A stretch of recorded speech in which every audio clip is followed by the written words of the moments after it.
In 2018, my girlfriend and I decided we needed a break from our daily routines.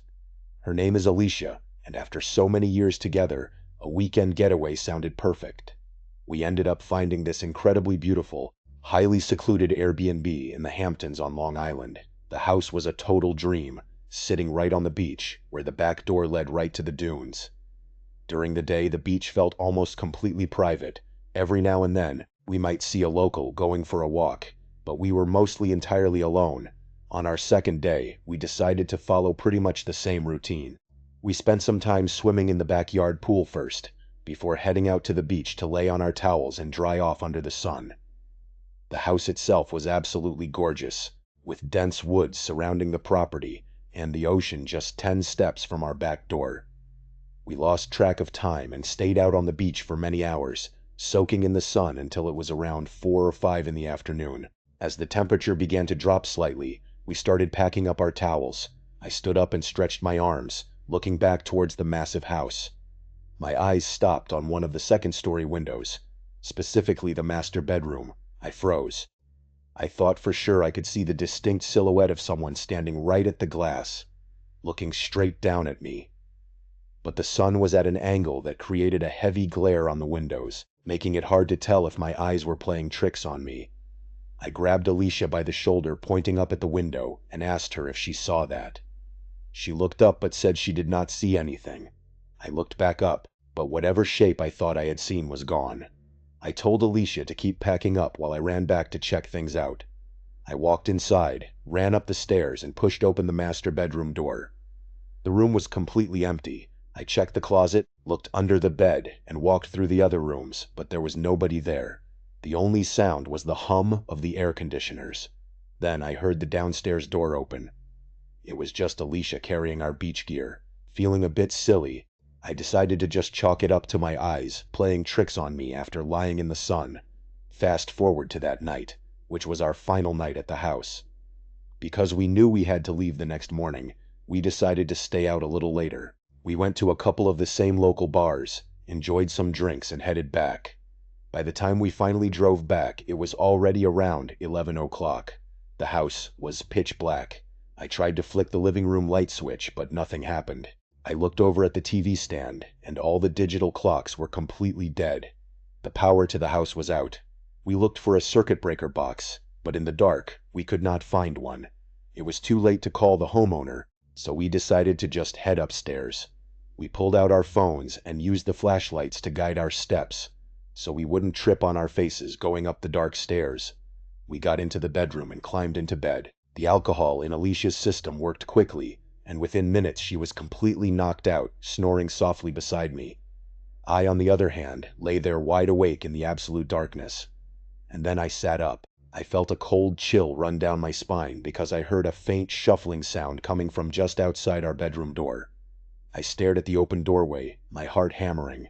In the dim moonlight, I watched in absolute horror as a dark figure walked past the open doorway in the hallway. I instantly slammed my hands over my mouth to prevent a squeal of terror from escaping. I carefully lifted myself over Alicia, trying my best not to wake her. I slid off the bed and made a silent, desperate dash toward the bedroom door. The second I reached it, I grabbed the lock and twisted it shut, and then there was a sudden knock on the other side of the door. A voice from the dark hallway spoke, claiming to be the landlord who had come to fix the power. I did not believe it for a single second. Why would the landlord show up in the middle of the night, without calling first? When I did not answer, the polite knocks turned into aggressive, heavy bangs. The wooden door started to shake violently. The man began twisting and shaking the doorknob with incredible force, trying to break his way inside. The sudden noise woke Alicia up. She sat up, completely disoriented, and immediately started to scream. I turned to her and screamed at the top of my lungs to call the cops. The sound of me yelling about the police seemed to startle the intruder because the violent shaking of the doorknob suddenly stopped. What followed was an agonizing period of waiting, in silence and fear. We sat there in the dark until we finally heard the sound of police sirens approaching. The officers arrived and entered the house through the front door, which they told us was left wide open. The police did a sweep, but the intruder had already vanished into the dark woods. They took a report and helped us find the circuit breaker box in the basement, restoring the power before they left. The very next morning, we packed our bags and left the Hamptons first thing. On the ride home, I called the landlord to demand answers. But he was completely shocked. He told me he had not been anywhere near the Hamptons for several weeks, and he had absolutely no idea who could have been inside the house. But that brings us to our next story, which shows how a simple teenage prank can go horribly wrong when you realize you have stepped directly into someone else's hiding spot. This event took place about 4 years ago, on a warm Monday evening that happened to be the 4th of July. I had just finished my sophomore year of high school, and my parents had grounded me a few days prior for some minor trouble, meaning I was strictly forbidden from going to any of the fun holiday parties. However, our neighbors decided to host a massive block party right outside in the cul-de-sac. Even though I was grounded, my parents basically forced me to come outside and join the gathering. I absolutely hate talking to older adults because I never have any idea what to say, but fortunately my close friend Eli lived in the same neighborhood. I called him over, and we ended up hanging out near the edge of the crowd. After a few minutes, Eli and I got extremely bored. The party was filled with middle-aged parents drinking beer, so there was absolutely nobody our own age to talk to. That was when Eli turned to me and asked if Savannah lived just a little further down the street. He suggested that we go and door-ditch her house. For context, Savannah was the extremely popular girl at our high school that literally every guy had a massive crush on. It was already awkward enough that she and I were neighbors, but her dad also happened to be my family dentist. Despite the potential awkwardness, I agreed to the suggestion. We sneaked away from the block party and started walking down the street as the sun was setting quickly. Eli and I made dumb jokes to pass the time, laughing at things we found funny. To be honest, we were both pretty nerdy sophomores back then. I asked Eli if he knew exactly where her house was, and he pointed toward the west at a massive complex house. In our mediocre neighborhood in Michigan, a house of that scale was incredibly rare. We sneakily approached the property, walking along the edge of the lawn to avoid being seen. But as we got closer, we realized that the entire place was dark. There were no cars in the driveway, none of the interior lights were on, and there was absolutely no sign of life. Eli and I stood near the driveway, and we both agreed that Savannah and her family had probably gone out of town on a holiday trip. I suggested that we should just leave and come back next week to do the prank when they were actually home. But Eli was not listening to me. He kept staring at the dark house, drawn by curiosity. Before I could stop him, he walked right up to the front porch and reached out for the front door. I panicked and yelled at him to get back here, but Eli hissed at me to be quiet, and then he pushed the door. To our absolute shock, the heavy front door swung right open. The family had left it completely unlocked. Eli looked back at me, his face lighting up, and suggested we go inside and explore for just a minute. Being the curious, foolish teenagers we were, we decided to step inside. The interior of the house was pitch black and incredibly cold. Almost immediately, Eli and I split up to explore the enormous layout. As I walked through the dark, quiet rooms, a heavy sense of guilt started to wash over me. I realized that what we were doing was not just a harmless prank anymore. We had officially broken into someone's home and were completely invading their privacy. I stood in the middle of a dark hallway, seriously contemplating turning around and leaving. But then, a sudden blood-curdling scream from Eli shattered the silence. I sprinted toward the sound of his voice, my heart hammering. I found Eli running out of what appeared to be Savannah's bedroom. I grabbed his arm and asked him why on earth he was screaming. Without saying a word, Eli grabbed my shoulder and dragged me into the nearest bathroom. He slammed the heavy door shut, locked it, and began whispering in a panicked, shaking voice. He told me that there was someone hiding inside Savannah's bedroom closet, and they were watching him. I tried to calm him down, whispering that it was probably just a family member who had stayed behind. But Eli immediately shook his head and asked why a family member would be silently hiding in a young girl's bedroom closet in the pitch black. He had a point. The bedroom itself was decorated with entirely white walls. White. I am currently a freshman in college.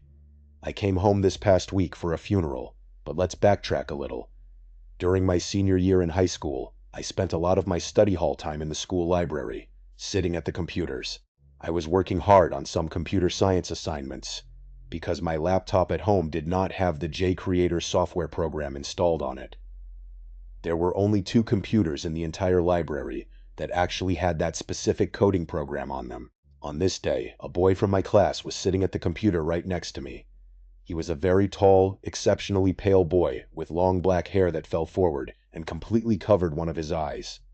He wore an anti-flag band t-shirt, a ripped jean jacket, and heavy Doc Martens. He never spoke to anyone, and I had never seen him with any friends. I took my seat next to him, and he looked up at me with an expression that was so intense and hostile, it felt like I had just committed a horrible crime. I quickly looked away to avoid making eye contact and started rummaging through my backpack to have a distraction. While my head was bent down toward my bag, I heard him chuckle and then mumble. Of course, I froze right there, keeping my head down, trying to process what he had said.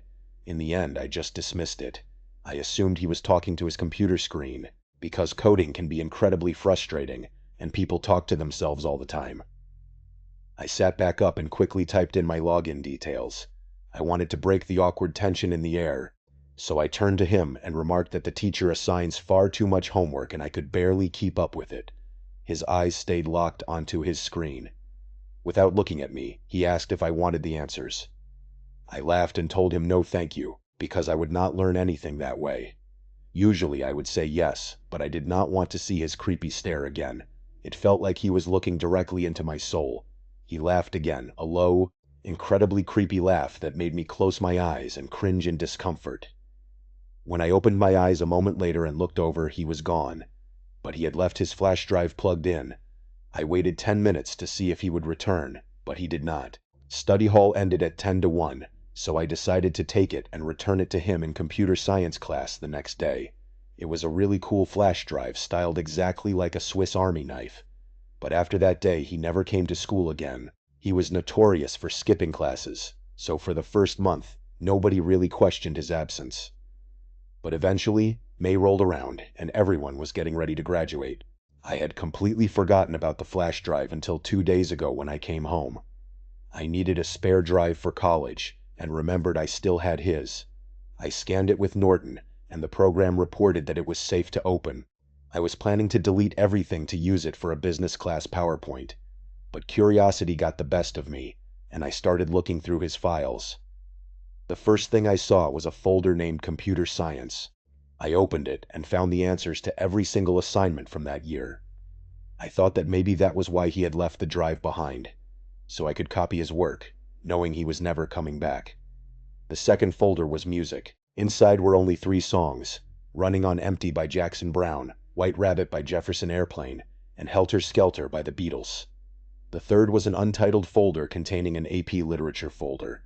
It had random essays, but there was one file called the best.doc.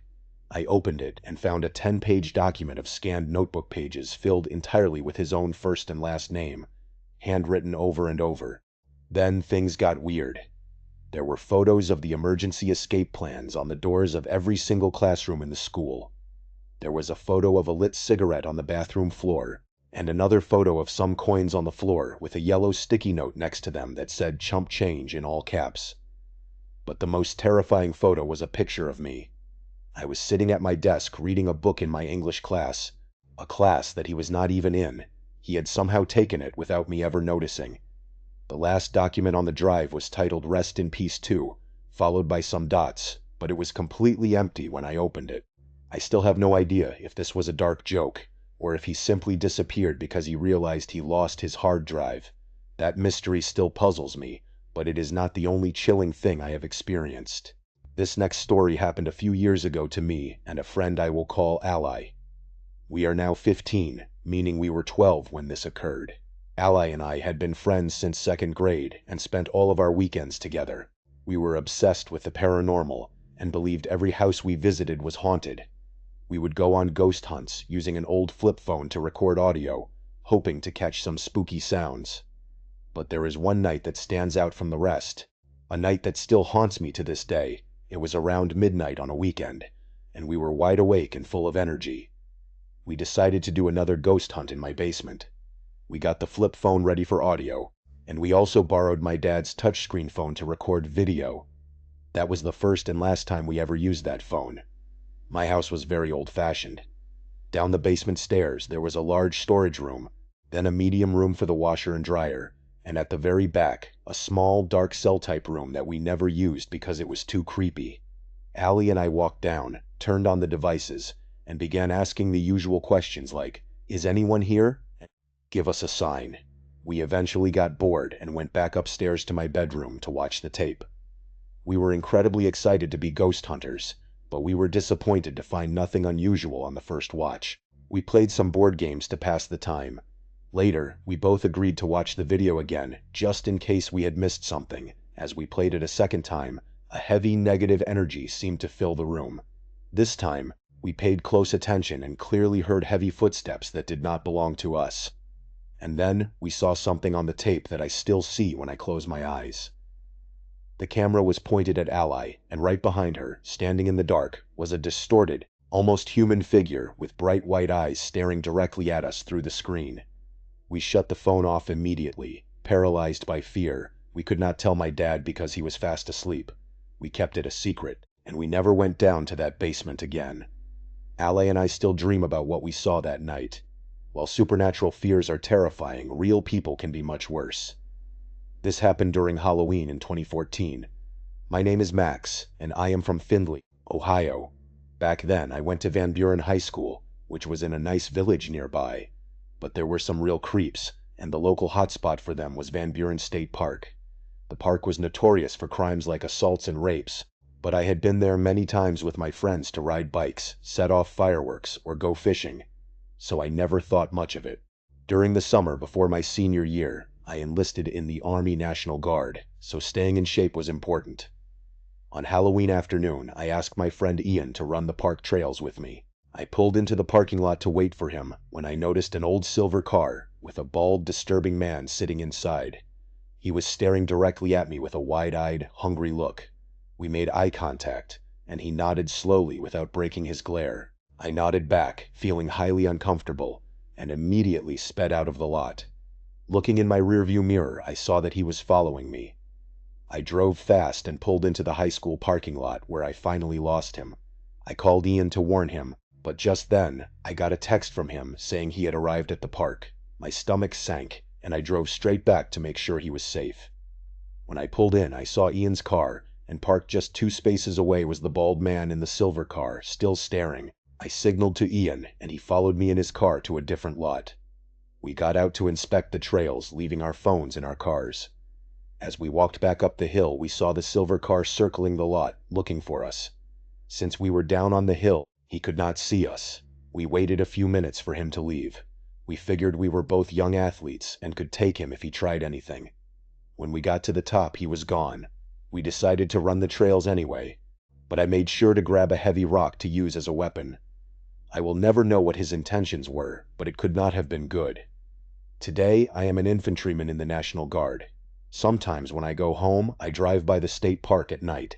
I am always armed with a knife now, but it still makes me uneasy. Sometimes the danger is not outside, but right inside your own home.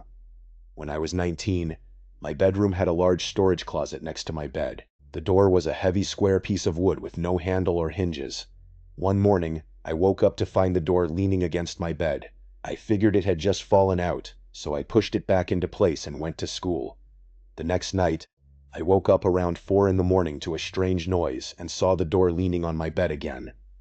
I figured the wall frame was chipping, making the fit loose, so I left it there and went to sleep. The next night, I was having trouble sleeping and had been tossing and turning for hours. Suddenly, a loud thump echoed through the room, and I knew the door had fallen open again.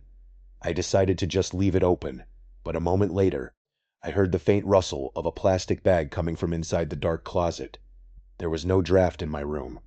Terrified, I reached over and turned on the light. My heart stopped. There was a person inside the closet, staring directly at me. The moment the light turned on, he tried to hide behind some boxes. I was too frozen to move. I could only scream for my dad. My dad ran in within 10 seconds, and I pointed at the closet. He crawled inside to search, but came back out and told me there was nobody there, saying I was just seeing things. I was too terrified to stay there, so I took a blanket and slept on my parents' floor. But right before I fell asleep, We heard my bedroom door fly open, followed by rapid footsteps running down the stairs and out the front door, slamming it shut. My parents ran out to chase him, but he was gone. When the police searched the closet, they found that the intruder had been hiding inside a large empty container at the back of the closet, which is why my dad had missed him. Thank you so much for watching. Let me know what you thought of today's episode in the comments.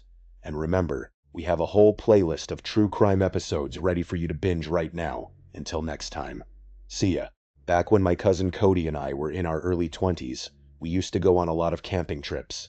We lived in Colorado, which is famous for its massive, beautiful mountain ranges and endless acres of deep, dense forests. This particular incident happened, if I remember correctly, when I was 22 years old and Cody was 23. We decided to take a trip out to a place called Erpo Forest. It was my very first time camping in that specific forest, but Cody had been there a few times before. He was the outdoorsy type, the kind of guy who actually knew what he was doing out in the wild. It was the middle of the week, which was perfect for us. Our jobs at the time allowed us to have our days off on Tuesdays and Wednesdays, so we would often schedule our campouts then. It was a great way to avoid the heavy traffic on the roads and the massive crowds at the trailheads. I always let Cody take complete charge on these trips. Like I said, he was the Eagle Scout, not me. I was just the guy who tagged along, carried the cooler, and enjoyed the nature. We parked our car near a designated picnic area and immediately set foot into the thick woods. After about 15 minutes of hiking deeper and deeper into the forest, we managed to find a really good spot to set up our camp. For us, a good spot meant a clearing that was big enough to comfortably fit 2 separate tents, our portable stove, and a nice, safe campfire ring. The very first thing we did was unpack all of our gear and start pitching our tents. Cody has always been incredibly fast at setting up a tent. He can do it in only a few minutes, while it always takes me at least 20 minutes of fumbling with poles and stakes. Or rather, I should say it used to take me that long, because I actually haven't gone camping out in the wilderness a single time since this happened. Once our shelters were up, the next step was to create a protective ring of stones for our fire. We gathered up a bunch of dry sticks and firewood from the surrounding area. Cody did bring some artificial fire starter and a lighter, so I guess we kind of cheated. But we didn't really care. It was the point in the day when the sun was finally starting to dip below the horizon, casting long dark shadows through the trees. We had a really nice fire going, and Cody was starting to grill up some steak and burgers. One thing you need to know about Cody is that he always went all out with the food on these trips. He is a genuinely fantastic cook, so I always trusted him completely to feed us well. Of course, we kept our cans of bear spray close by, just in case the delicious smell of the cooking meat attracted a black bear. Cody always told me that a bear encounter was very unlikely, though. He used to say that the real thing you actually have to worry about when you are in the middle of the woods is other people. As we ate our steaks and burgers, we cracked open some cold beers and put on some classic rock music, letting it play softly from a portable speaker. If you have never been camping deep in the woods, you might not fully understand how incredible the vibe is in moments like that. Just sitting out in the wilderness with a close family member, sharing some beers, reminiscing about the good old times, and vibing to some great music. But as it got fully dark, the mood slowly started to shift. We set up a little folding platform table that we had brought specifically for playing cards, and we started playing a few games. Eventually, we transitioned to playing Uno. And that was the exact moment when we heard something strange out in the woods. I immediately paused the song playing on my phone so that the speaker would go completely silent. In the sudden quiet of the forest, we heard it clear as day. It was the sound of a person humming a melody, accompanied by the distinct rustling of footsteps moving through the dry leaves. The sounds were coming from just beyond the trees, completely hidden in the pitch blackness of the forest. Cody looked at me with wide eyes and urgently whispered for me to find our flashlight. I scrambled around, frantically searching for it in the dark, but by the time my fingers finally wrapped around it, the strange humming and the footsteps had completely faded away. I asked Cody if that was something we should be worried about. He looked tense and said it was definitely highly unusual for anyone to be this deep in the woods at night. let alone creepily walking past an active campsite with a blazing fire while loudly humming to themselves. I was pretty shaken up by it, and I could tell that Cody was too. We tried to calm our nerves and went back to playing cards, but we kept the music turned down very low now, constantly straining our ears to listen to the surrounding woods. Just when we least expected it, a large, heavy stick landed with a loud thud right in the middle of our campsite. It made both of us jump completely out of our skins. This wasn't a branch that had simply fallen from a tree. The angle and the force made it clear that this thing had been thrown directly at us by someone hiding in the dark. Cody stood up, his face red with anger and fear, and started yelling into the darkness. He screamed something along the lines of, "Whoever is out there messing with us, get a life and go away." Almost immediately, we heard the sound of footsteps in the distance again. They were walking away from us, disappearing back into the blackness. I looked at Cody and told him that we should pack up our camp right now and find somewhere else to go. But he shook his head and said absolutely not. He pointed out that trying to navigate the forest and pack up all of our gear in the pitch black was a terrible idea. We both had our cans of bear spray, and he advised me to just keep mine right next to me inside my tent when we went to sleep. It was the only thing resembling a ranged weapon that we had for self-defense. For the next hour, we kept hearing faint, unsettling sounds in the distance, like the distinct cracking of tree branches. These were sounds that you would never expect an animal to make. Someone was definitely out there, and it was highly possible there was more than one person. That much was entirely clear. Eventually, fatigue started to take over, and we knew we had to go to sleep at some point. We agreed that it would be smartest to take turns staying up to keep watch, just to make absolutely sure that no one came into our campsite to steal our gear, or do something much worse. Cody generously agreed to take the very first watch. He said he would stay up outside by the dying fire and read his book. Feeling a bit safer, I crawled into my tent, zipped myself inside my sleeping bag, and slowly drifted off to sleep. Waking up in the middle of the night when you are camping is a pretty normal occurrence. You are in a cold, unfamiliar outdoor environment, lying in a sleeping bag on the hard ground. Any number of small things can wake you up. I didn't initially know what had woken me up this time. I was still in a thick mental fog, and my brain didn't feel fully awake yet. But as I opened my eyes and looked toward the mesh window of my tent, I saw a dark shape. It was a human head, peering directly into my tent from the outside. In my groggy state, I thought it was Cody. I rubbed my eyes, but the absolute darkness made it impossible to see any of the facial features. I assumed he was waking me up to take my turn on watch. I mumbled out, "Cody, is it my turn yet?" I just sat there, staring at the head that was peering at me, while my brain slowly started to wake up more and more with every passing second. Suddenly, the silence was shattered by the loud, sharp sound of a zipper. The zipper to my tent was quickly zipped up from the outside, and the dark head instantly disappeared. I laid back down in my sleeping bag, but only for a fraction of a second. I suddenly had this terrifying moment of extreme clarity. My adrenaline spiked, and I shot up into an upright position. I sat there, frozen, listening to the distinct sound of footsteps slowly walking away from my tent. I called out Cody's name, but there was absolutely no answer. I frantically unzipped the inner door of my tent and peeked out into the campsite. The fire was completely dead, nothing but cold ashes. Cody was not sitting out there. I scrambled out of my tent and rushed over to Cody's tent, which was fully zipped up. I quickly unzipped his door and looked inside, only to see Cody fast asleep, tucked deeply inside his sleeping bag. I got intense chills all over my body. The realization of what had just happened hit me like a physical blow. I almost wet myself right then and there. I grabbed Cody and started shaking him violently to wake him up. When he finally opened his eyes, looking confused, I whispered to him that someone was actively here at our campsite. It took him a minute to fully come back to reality, just like it had taken me, but as soon as he realized what I was saying, his eyes went wide. He immediately grabbed his can of bear spray.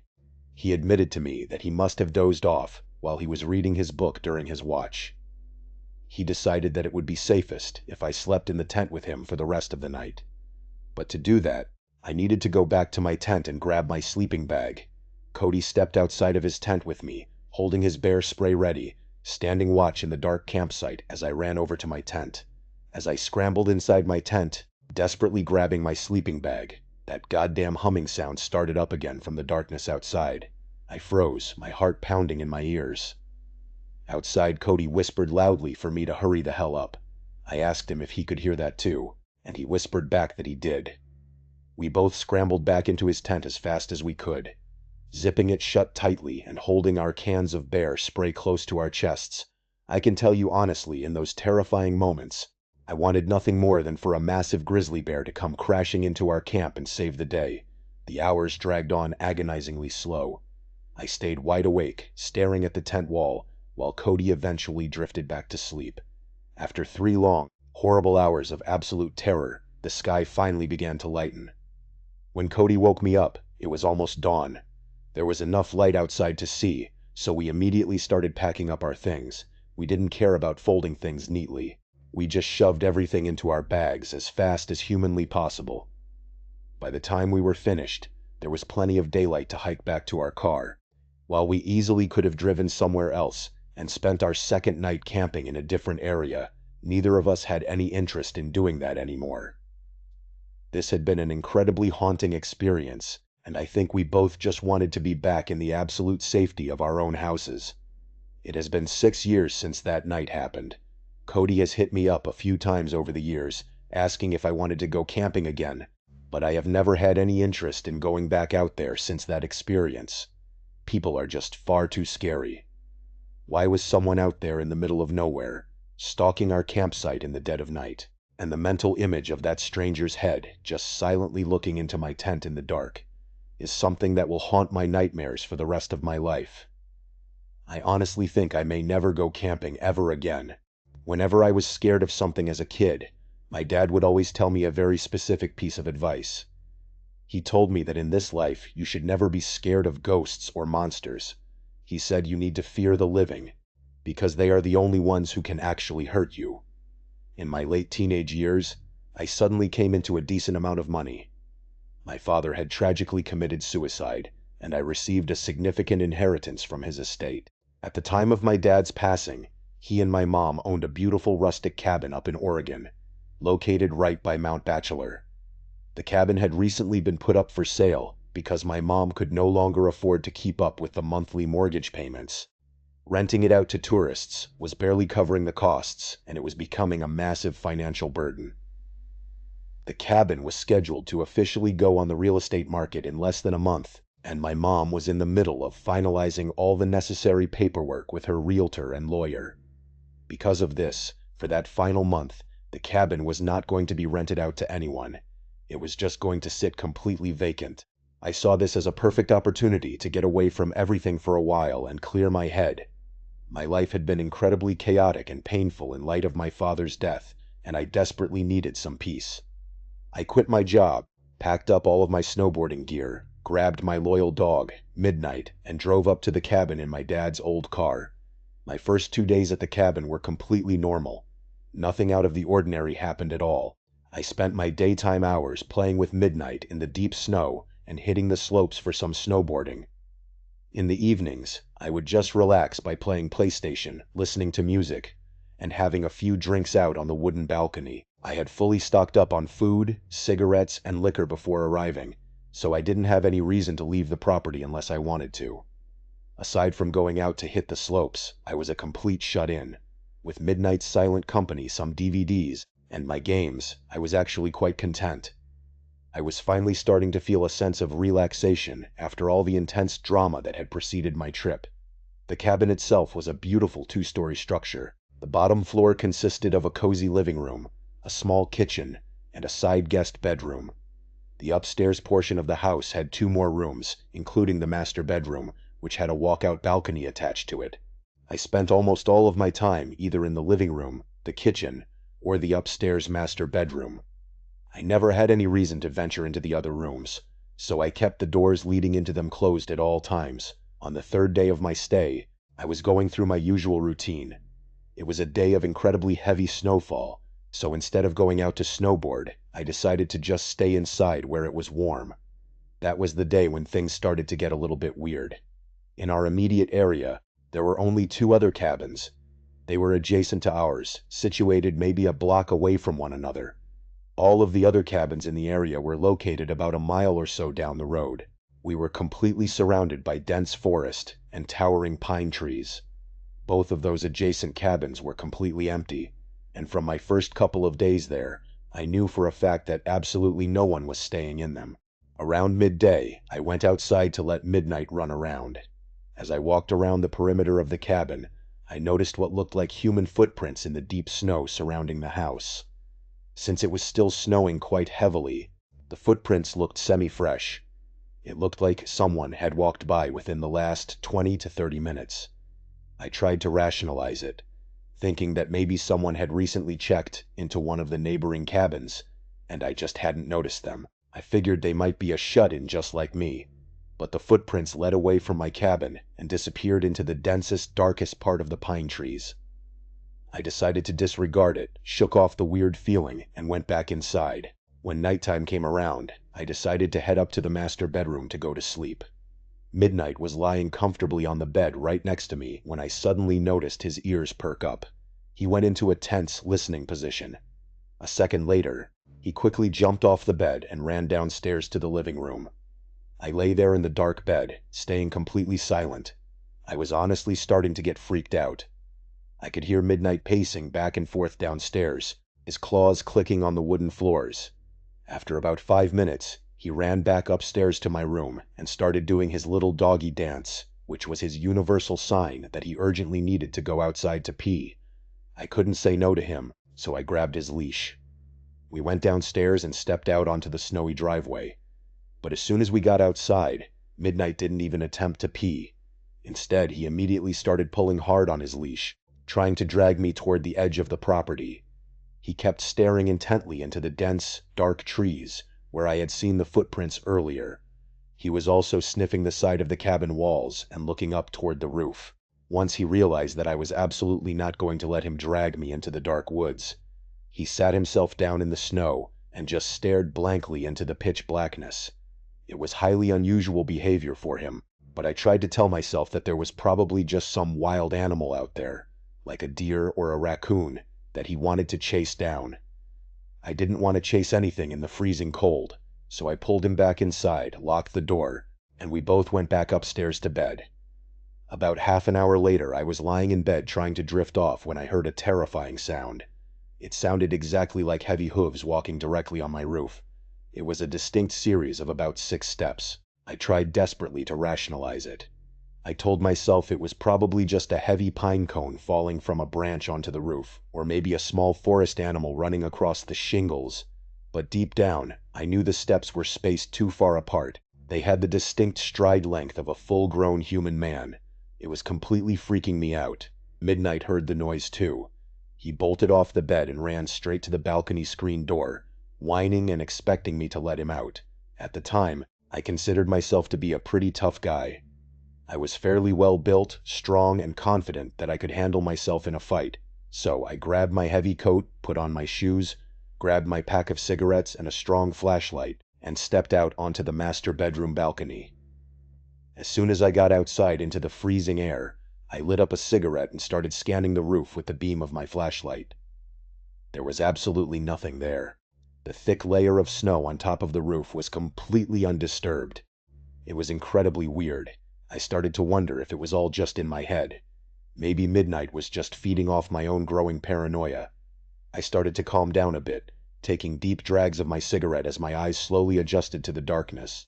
I stood there, leaning against the balcony railing, just staring out at the beautiful stars and the massive pine trees that stood right next to our cabin.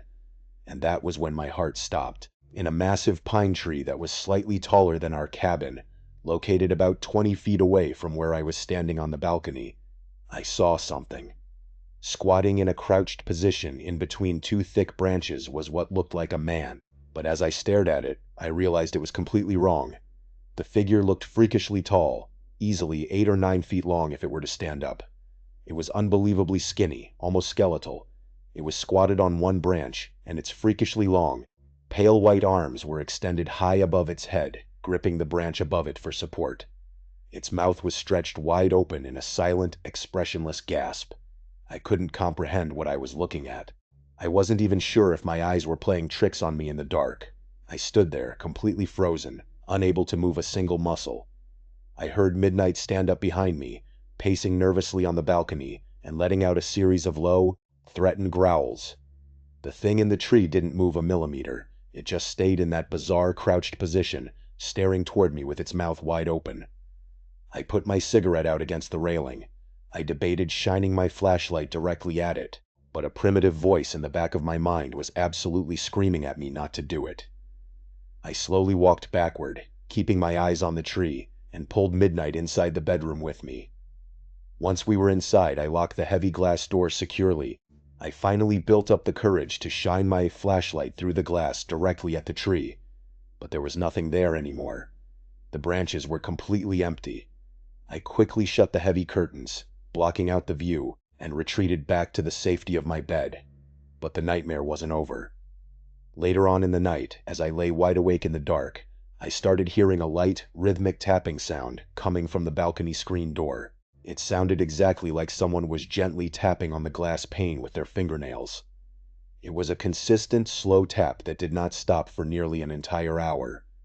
Midnight just sat on the floor, staring intently at the curtained door, but he refused to go anywhere near it. The strangest, most unsettling part of the whole thing was the overwhelming feeling I had. It felt like whatever was out there was politely inviting me to open that door. But at the exact same time, I kept hearing my late dad's voice echoing in my head, telling me to stay in bed and absolutely do not open that door. I listened to my dad's advice. I stayed right where I was under the covers. Eventually, sheer mental exhaustion took over, and I passed out. The next morning, as soon as the sun rose, it didn't take me long to pack up all of my things, put Midnight in the car, and get the absolute hell out of there. I never went back to that cabin, a long time ago, back when cell phones still had physical home buttons. I was actively searching through Craigslist and Facebook Marketplace looking for a cheap, used phone. I think I was looking for an iPhone 7 or something similar. After scrolling through countless overpriced listings, I finally found a post that caught my eye. It was a pretty generic listing for an iPhone, listed as brand new and factory unlocked, for only $300. For that time, that was an incredibly good deal. I messaged the seller, whose name was listed as Melvin. He seemed really nice and easy to talk to over text. He gave me all the minor details I asked for, assuring me that the phone was completely unlocked and that the box had never been opened. He even went out of his way to send me a quick video of the phone box, showing that the plastic seal was indeed still intact. I got his phone number, and we started discussing a good place to meet up so I could buy it. On his Facebook listing, his location was shown as being very close to my neighborhood. But over text, Melvin claimed that he had only been in that area earlier that morning, and that he had since traveled about an hour north for some business. I wasn't particularly happy about having to drive that far, but the deal was just too good to pass up. I didn't want to lose out on it. I started asking around to see if any of my friends wanted to come along with me on what I called a little road trip adventure. It was really just my way of making the boring chore of a long drive sound fun so I wouldn't have to go alone. My friend Martina eventually agreed to accompany me, but only on the condition that I promised to buy her dinner afterward. I agreed. Melvin then sent me the address of a police precinct located about an hour away. He explained over text that he only conducts his business deals in the parking lots of police stations to avoid getting scammed or robbed. I obviously had absolutely no problem with this. In fact, it made me feel a lot more comfortable and confident about the whole transaction. I picked Martina up at around 8:30 at night, and we hit the road. Having her in the passenger seat to talk to made the long drive go by really fast. It was a Friday night, so we were both in a great mood, planning to go out and get some food and drinks after the deal was done. But when we finally got off the highway near the address Melvin had sent, we realized we were in a very secluded, quiet area. It was mostly dense patches of woods, with only occasional buildings and houses scattered here and there. We pulled into the parking lot of the police precinct, but it was completely empty. There were some parked police cruisers, of course, but no civilian cars. We drove slowly around the entire building, a couple of times looking for Melvin. He had told me he would be waiting in a black Nissan Altima, but there was no such car anywhere in sight. I decided to give him a call. He answered almost immediately. He said, stressed and told me that his car had suddenly broken down on the side of the road on his way to the station. He asked if I could drive just a little bit further to meet him where he was stranded. He sent over his exact location, and I plugged it into my GPS. He was on the shoulder of a random road with absolutely nothing on either side. And by nothing, I mean just deep, dark woods. He asked if I could bring jumper cables to help him jump start his car when I got there. I told him that I had cables and that I could do that. I figured since we had already driven an hour to get there, I didn't want to just turn around and go home empty-handed. But as I was talking to him on the phone, Martina was vigorously shaking her head at me. She was whispering no over and over. Melvin said he would see me in a few minutes and hung up the phone. As soon as the call ended, Martina practically screamed at me. She told me there was absolutely no way we were going out there. She said it was incredibly sketchy and that we needed to go straight home. I tried to calm her down. I suggested that we just drive past the location he sent, without stopping, just to see what the situation looked like. I did agree with her that it seemed highly suspicious, but I was just so annoyed at the prospect of driving 2 hours for nothing. We drove down the dark road toward the GPS pin. As we got closer, we saw the faint reflection of a car's headlights parked on the shoulder of the pitch-black road. I slowed my car down as we approached. It was indeed a black sedan, but as we drove past, we couldn't see a single person inside or outside of the vehicle. It was incredibly dark out there. There were no streetlights, no other cars, and just thick woods on both sides of the road. It was the perfect, convenient place for someone to stage a breakdown, knowing that a young kid was coming to meet them with a thick wad of cash in their pocket. Martina urgently told me to just keep driving. I agreed completely. It was the sketchiest thing I had ever seen. I pressed on the gas and drove right past the black car. Almost immediately, my phone started ringing. It was Melvin. I ignored the call. He called back again and again, but I kept ignoring him. Then, a text message popped up on my dashboard. It was from Melvin, and it said, "I just saw you drive past me. Why didn't you stop? Turn around right now." We ignored it. Martina, being a naturally positive person, tried to laugh off the tension. She reminded me that I now owed her a really good dinner. I looked up the nearest diner on my phone, and we pulled into the parking lot of a quiet, small 24-hour diner. We were practically the only customers in there, which made sense for a secluded area on a Friday night. We sat in a booth, and the waitress came over and took our coffee orders. Just as she walked away, a man entered the diner alone. He had his hood pulled up tightly over his head. He was wearing a dirty, worn-out navy blue hoodie. As he walked in, he glanced over at Martina and me, then walked over to the counter and sat on one of the bar stools. He ordered a coffee from the lady working behind the counter. But as he sat there, I noticed him constantly glancing over his shoulder at our table, looking at us every minute or so. I leaned across the table and whispered to Martina not to look, but that the guy at the counter might actually be Melvin. A moment later, our waitress brought our coffees and asked if we were ready to order food. I told her we needed just a few more minutes. Right then, the lady behind the counter handed the hooded man his coffee. He took it and said, "Thank you, darling." As soon as those words left his mouth, my blood ran cold. It was the exact same voice from the phone. It was Melvin. I looked at Martina and whispered, "That is him. We need to pay right now and leave."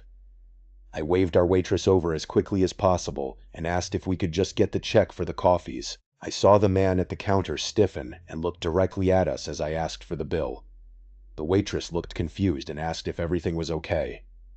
I just lied and said we suddenly realized we had to get back on the road. She printed out the slip. I threw down some cash. We downed our hot coffees and walked out to my car. As we got in and locked the doors, Martina gasped and said that he was getting up to leave. I looked back through the diner window and saw the man in the blue hoodie rushing toward the exit. I started my car, threw it into drive, and sped out of the parking lot. As we pulled away, I caught a glimpse of a black sedan parked in the dark corner of the diner lot. I drove as fast as I safely could, making sure he couldn't catch up to us. We finally got back onto the highway, and I was cruising along, starting to feel like we were finally safe, but suddenly my dashboard lit up with a low tire pressure warning. The PSI in one of my rear tires was dropping incredibly fast. I knew instantly what had happened. He must have slashed my tire while we were inside the diner. To avoid ruining my wheel, I had to pull over onto the dark shoulder of the highway. I got out and confirmed my fears.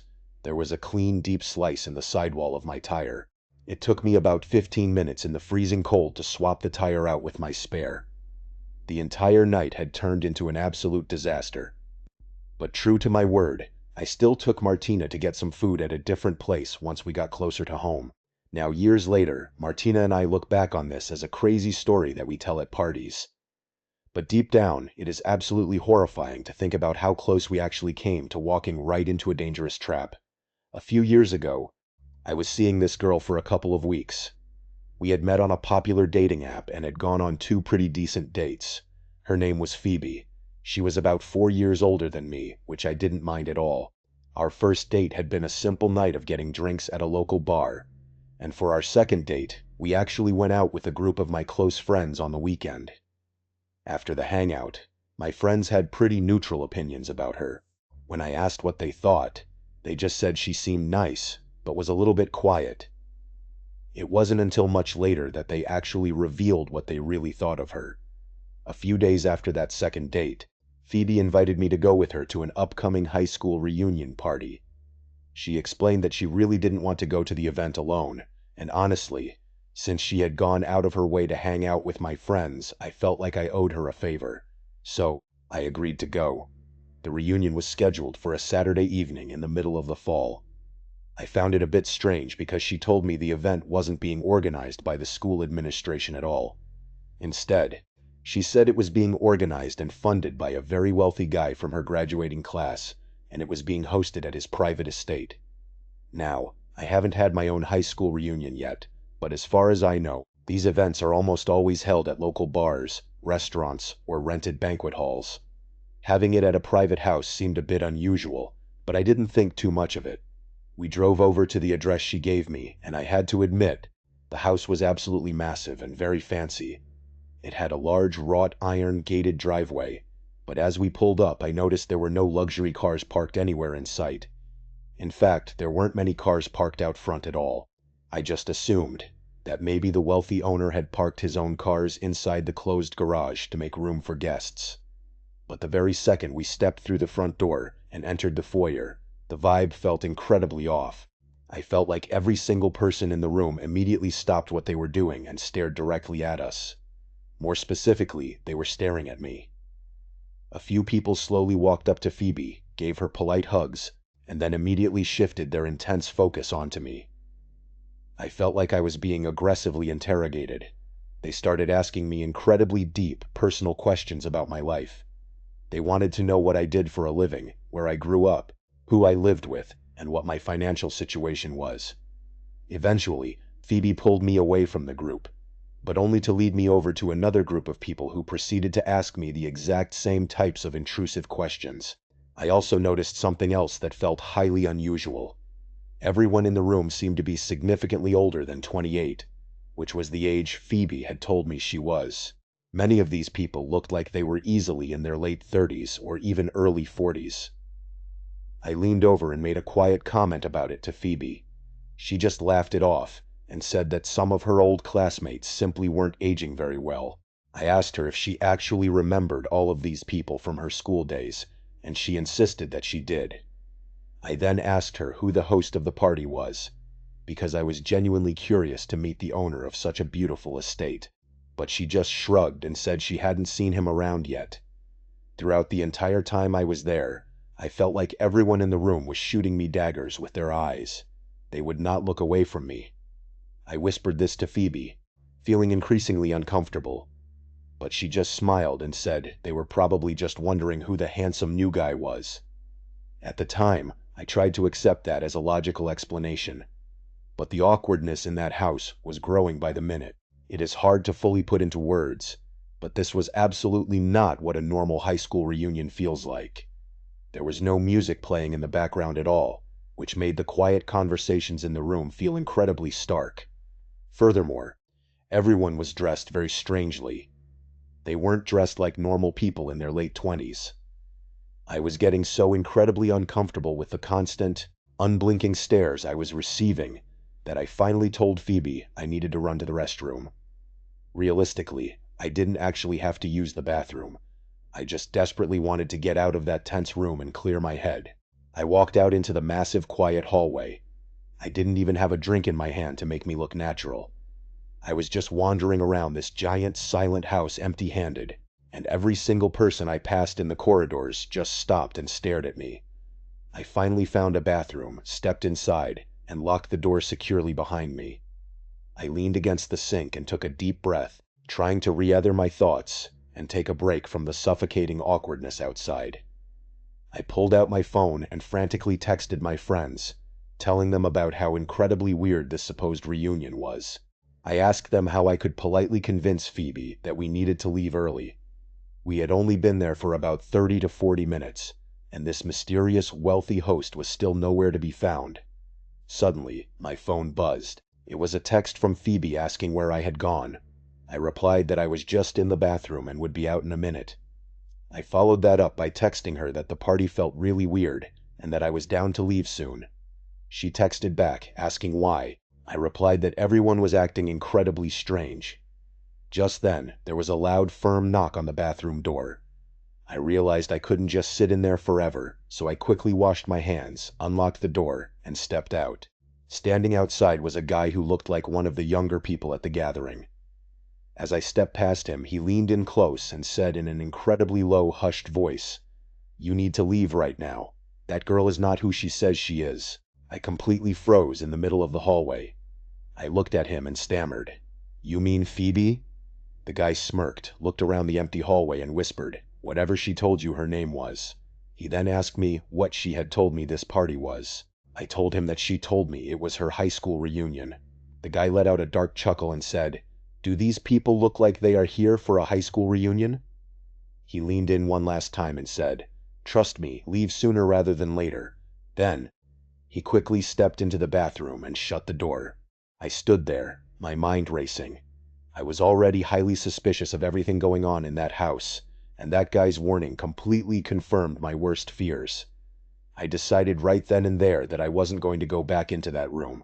I walked straight down the long hallway toward the front exit, trying my absolute best not to draw any attention to myself.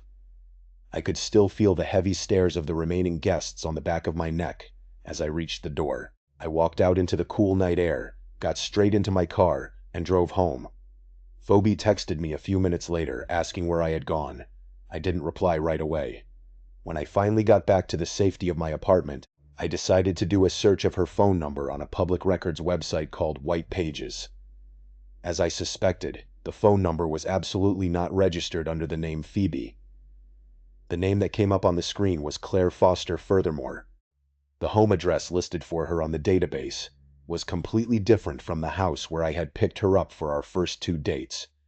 I suddenly realized with a shudder that both times I had picked her up, she was already standing outside on the sidewalk waiting for me. I had never actually seen her walk out of the front door of those houses. I realized she had been lying to me about absolutely everything from day one. I texted her back a short message saying that I had to leave because of an emergency. And then I immediately blocked her number on everything. When I told my friends about it, they finally admitted that they had thought she was incredibly weird and off from the very moment they met her. They just hadn't wanted to say anything to make me feel bad. One of my friends joked that the whole situation sounded exactly like the plot of the movie Get Out. My family and friends still have their own little theories about what was really happening in that massive, quiet house. Some people think I might be exaggerating the danger of the situation, but whenever they say that, I just remind them about the fake name, the fake addresses, and the terrifying warning from that stranger outside the bathroom. It makes me wonder what would have happened to me if I hadn't walked out of that house when I did. This next incident happened back when I was a very young child, probably around 8 years old. My parents had me much later in their lives, so my 2 older siblings were both at least 10 years older than me. Because of the age gap, I often felt like an only child growing up in our house. One night, I was suddenly woken up in the middle of the night by a loud commotion coming from downstairs. It sounded like my parents were frantically running around. I cracked my bedroom door open slightly and listened closely.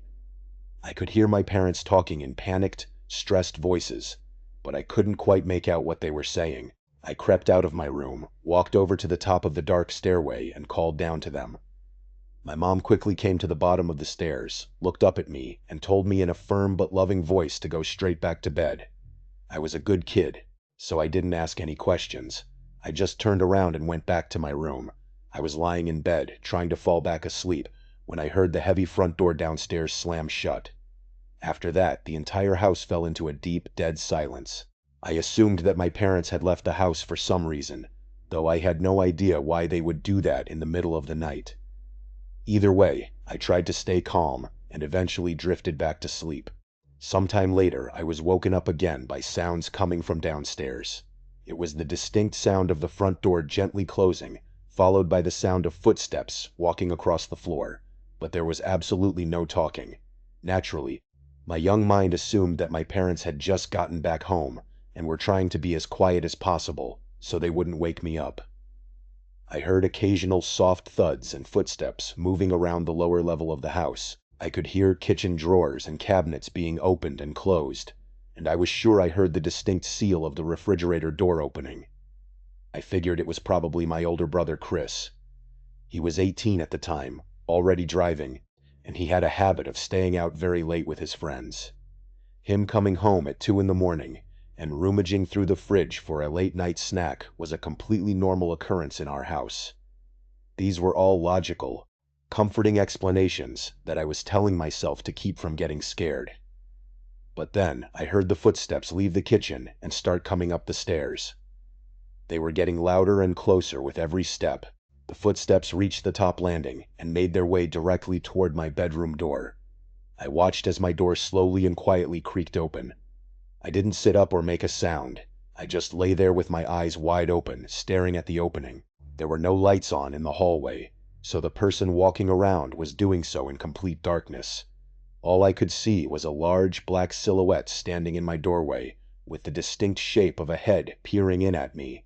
I whispered out Chris's name, then my mom's, then my dad's. When no one answered, I simply asked, "Who is there?" The figure didn't say a word. They just slowly closed my door, and I heard their footsteps start walking back down the stairs. I was left there feeling incredibly confused and mildly creeped out. But I was convinced it was just my dad coming up to check on me after they got home, and that he had ignored my questions because he thought I was asleep. My curiosity eventually got the better of me. I decided to go downstairs to see what was going on. I kept all the lights off as I crept down the stairs, using the wall to guide myself in the dark. As I approached the doorway of the kitchen, I froze. Standing right in the middle of the dark kitchen was a very tall, dark figure. I whispered, "Dad?" I assumed it was him based on the sheer size of the person. But a deep, completely unfamiliar voice replied from the dark, saying, "Go back upstairs." Panic instantly seized my entire body.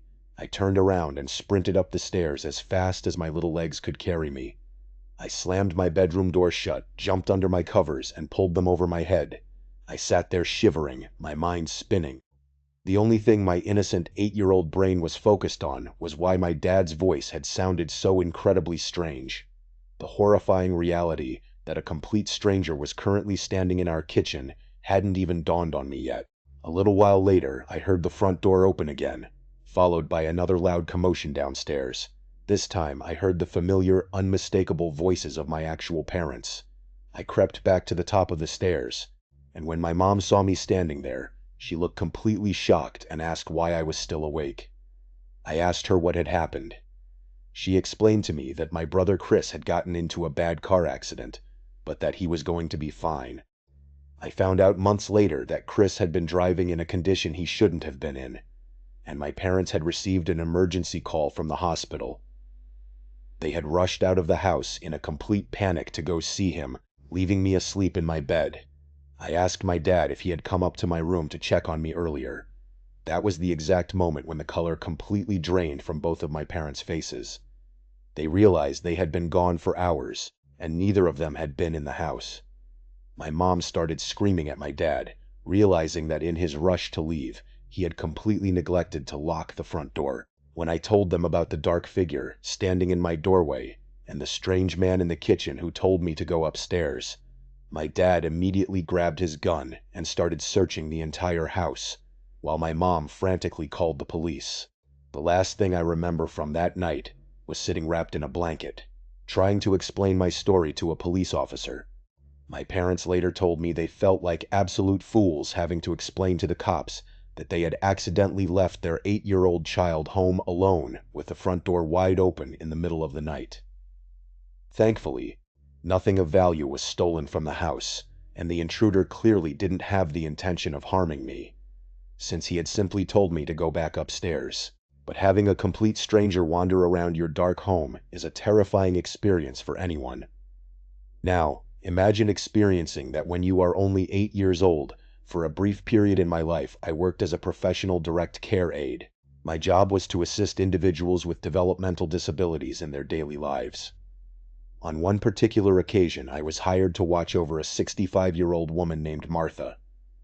Martha suffered from a developmental disability, as well as an advanced stage of dementia. Her daughter, Colleen, who was in her late 40s, worked a demanding overnight shift and desperately needed a qualified caretaker with actual medical experience to watch her mother during the night. When I say I once worked for them, I mean that literally. I worked for them for exactly one single night, and you are about to understand exactly why I never went back. I suspect that Colleen didn't have any other family members who were willing or able to watch her mother, and she probably couldn't afford to place Martha in a proper nursing home.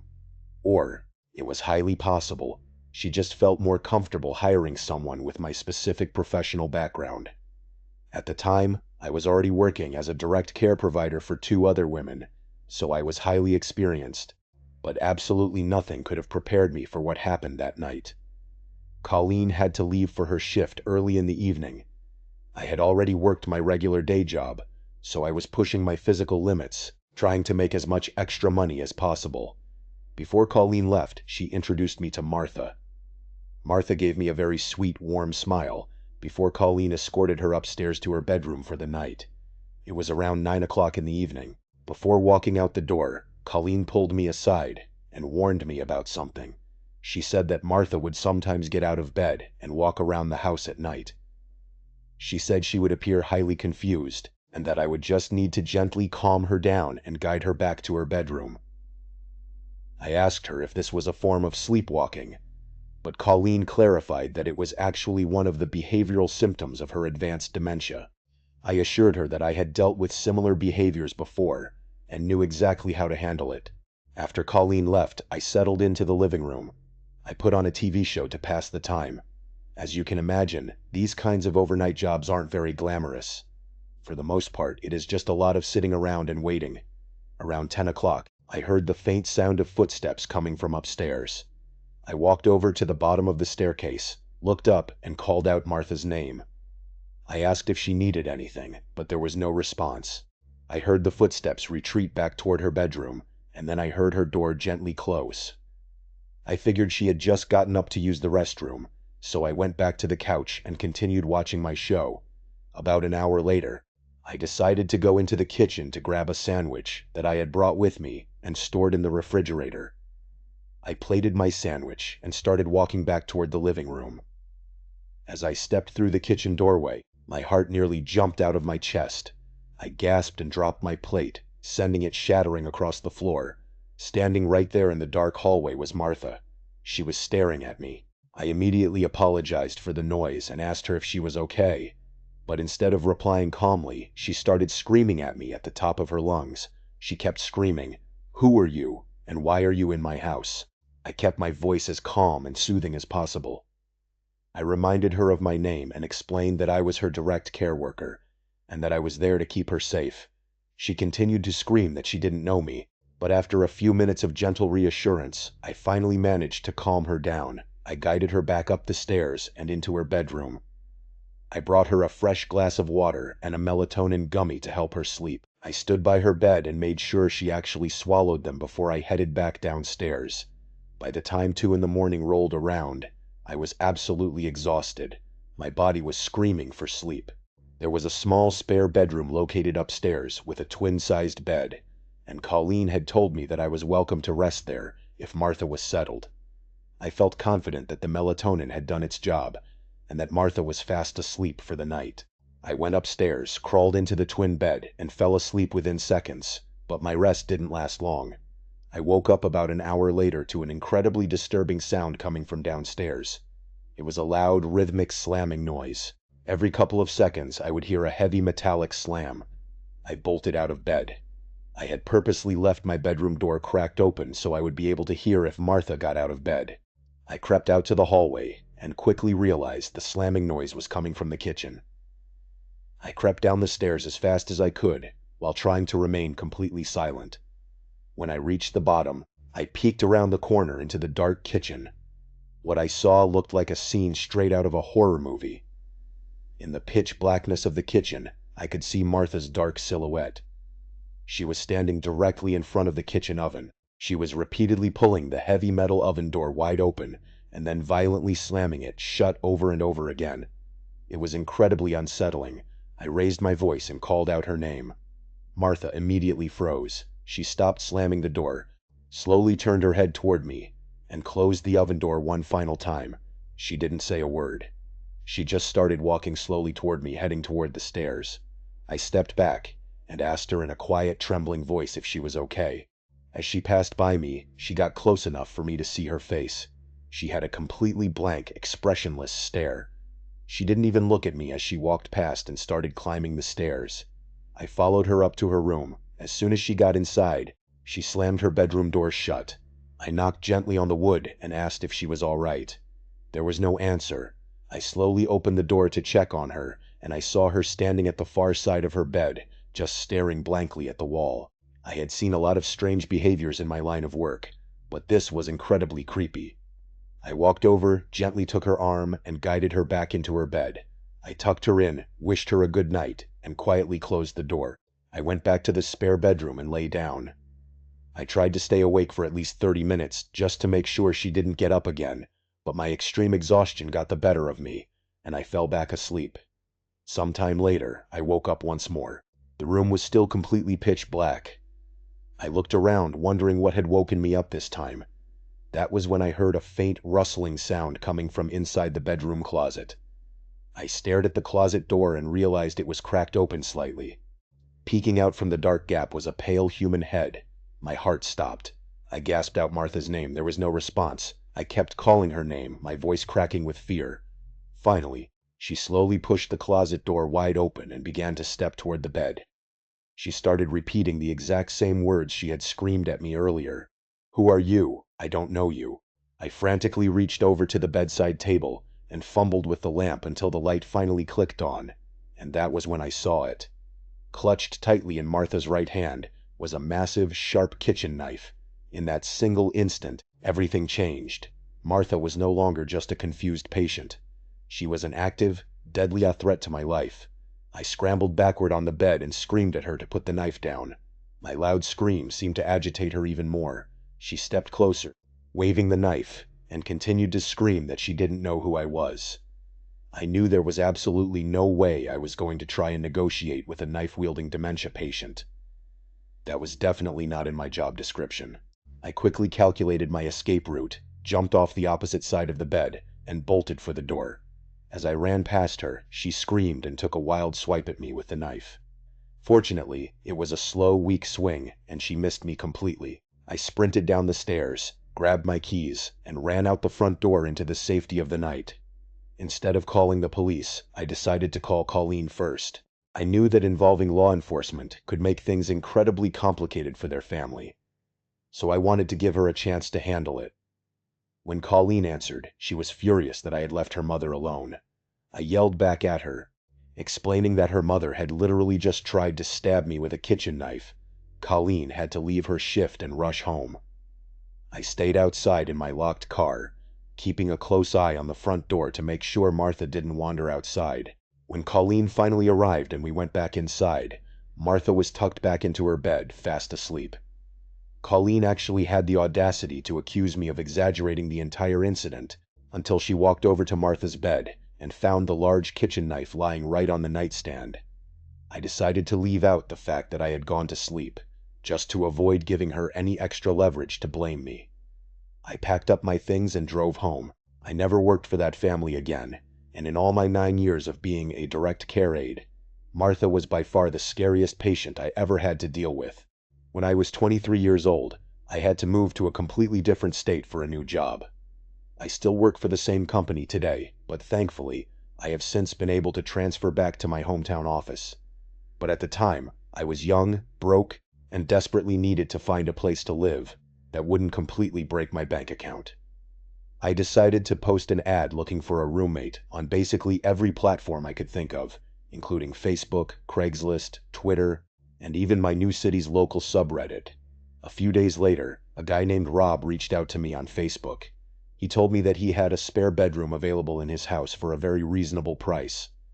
I went to his profile and checked out his photos. He looked like a pretty normal, average guy. I was open to the idea of having a male roommate as long as he seemed respectable, even though my parents were highly against the idea of me living with a strange man. Rob and I eventually set up a FaceTime call so we could chat, and he could give me a virtual tour of the property. He explained that he actually owned the house outright. It was a modest, clean home located right in the center of town, which was perfect because it was only a 10-minute drive from my new office.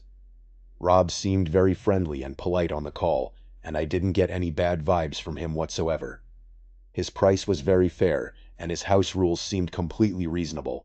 He told me the room was ready for me to move in immediately, so we shook hands virtually and agreed on the deal.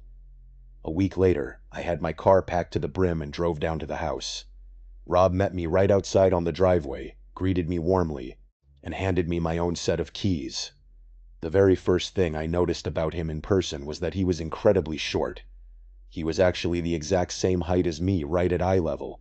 He was very polite and helped me carry some of my heaviest bags inside. He showed me to my room, which was already fully furnished. He mentioned that one of his friends had been living in the room previously, but had recently moved out. I made sure to replace all of the pillows and bed sheets with my own, of course. For the rest of that first day, I just focused on unpacking and settling into my new space. I could tell that Rob was trying hard to get to know me and make me feel welcome in his home. I didn't get any overly flirtatious vibes from him at first. The next day was a Sunday, and Rob offered to drive me around the area to show me the local spots. I wasn't super eager to go, but I figured it would be a good way to start our roommate relationship off on the right foot, so I agreed. He drove us around town, pointing out the best grocery stores, shopping centers, and restaurants. But then, he suggested that we stop and grab a sit-down lunch together. I really wasn't hungry, and the way he was suggesting the lunch felt a bit too much like a date. I wanted to make sure he didn't get the wrong impression. I was just his tenant, and I needed to keep things professional. I told him I wasn't hungry, but he immediately suggested that we go grab a couple of drinks at a local bar instead. I politely declined his offer, telling him that I never drink on nights before a workday.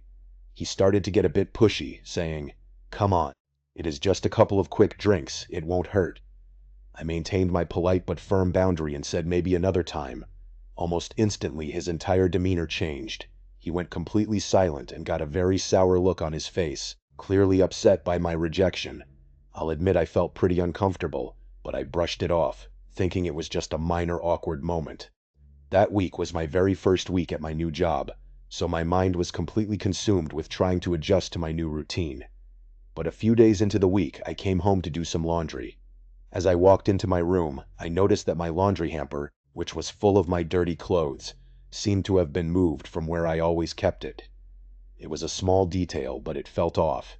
When I started loading my clothes into the washing machine, I realized with a shock that a specific pair of my underwear was missing. I went back to my room and searched every single nook and cranny, thinking I must have misplaced it. But it was completely gone. A highly disturbing thought popped into my mind. What if Rob had gone into my room and taken it? I tried to force the thought out of my head. I didn't want to believe that he was capable of doing something so incredibly creepy, and there was absolutely no way I was going to confront him about it without proof. But from that moment on, I started desperately wishing that my bedroom door had a lock on it. That weekend, while Rob was out of the house, I drove over to the local hardware store and bought a lockable doorknob. I came home and quickly swapped out the existing doorknob on my bedroom door with the new locked one. Finally, I felt a sense of security. I could leave the house knowing my privacy was protected. I figured I would just mention the change to Rob the next time I saw him. But he didn't come home at all that night. At around 1:30 in the morning, I was suddenly jolted awake by the sound of someone violently banging on my bedroom door. It was Rob. He was aggressively calling out my name, and his voice sounded incredibly angry. I checked my phone and realized how late it was. I was terrified. I decided to just lie completely still and pretend that I was fast asleep. I was honestly too scared to open the door and face him. I had a strong feeling that his anger had everything to do with the new locked doorknob, and I was right. The next morning, I woke up to a barrage of angry text messages from Rob. He told me that we needed to have a serious talk as soon as I got home from work. I texted him back, asking if this was about the doorknob. He replied with a simple yes.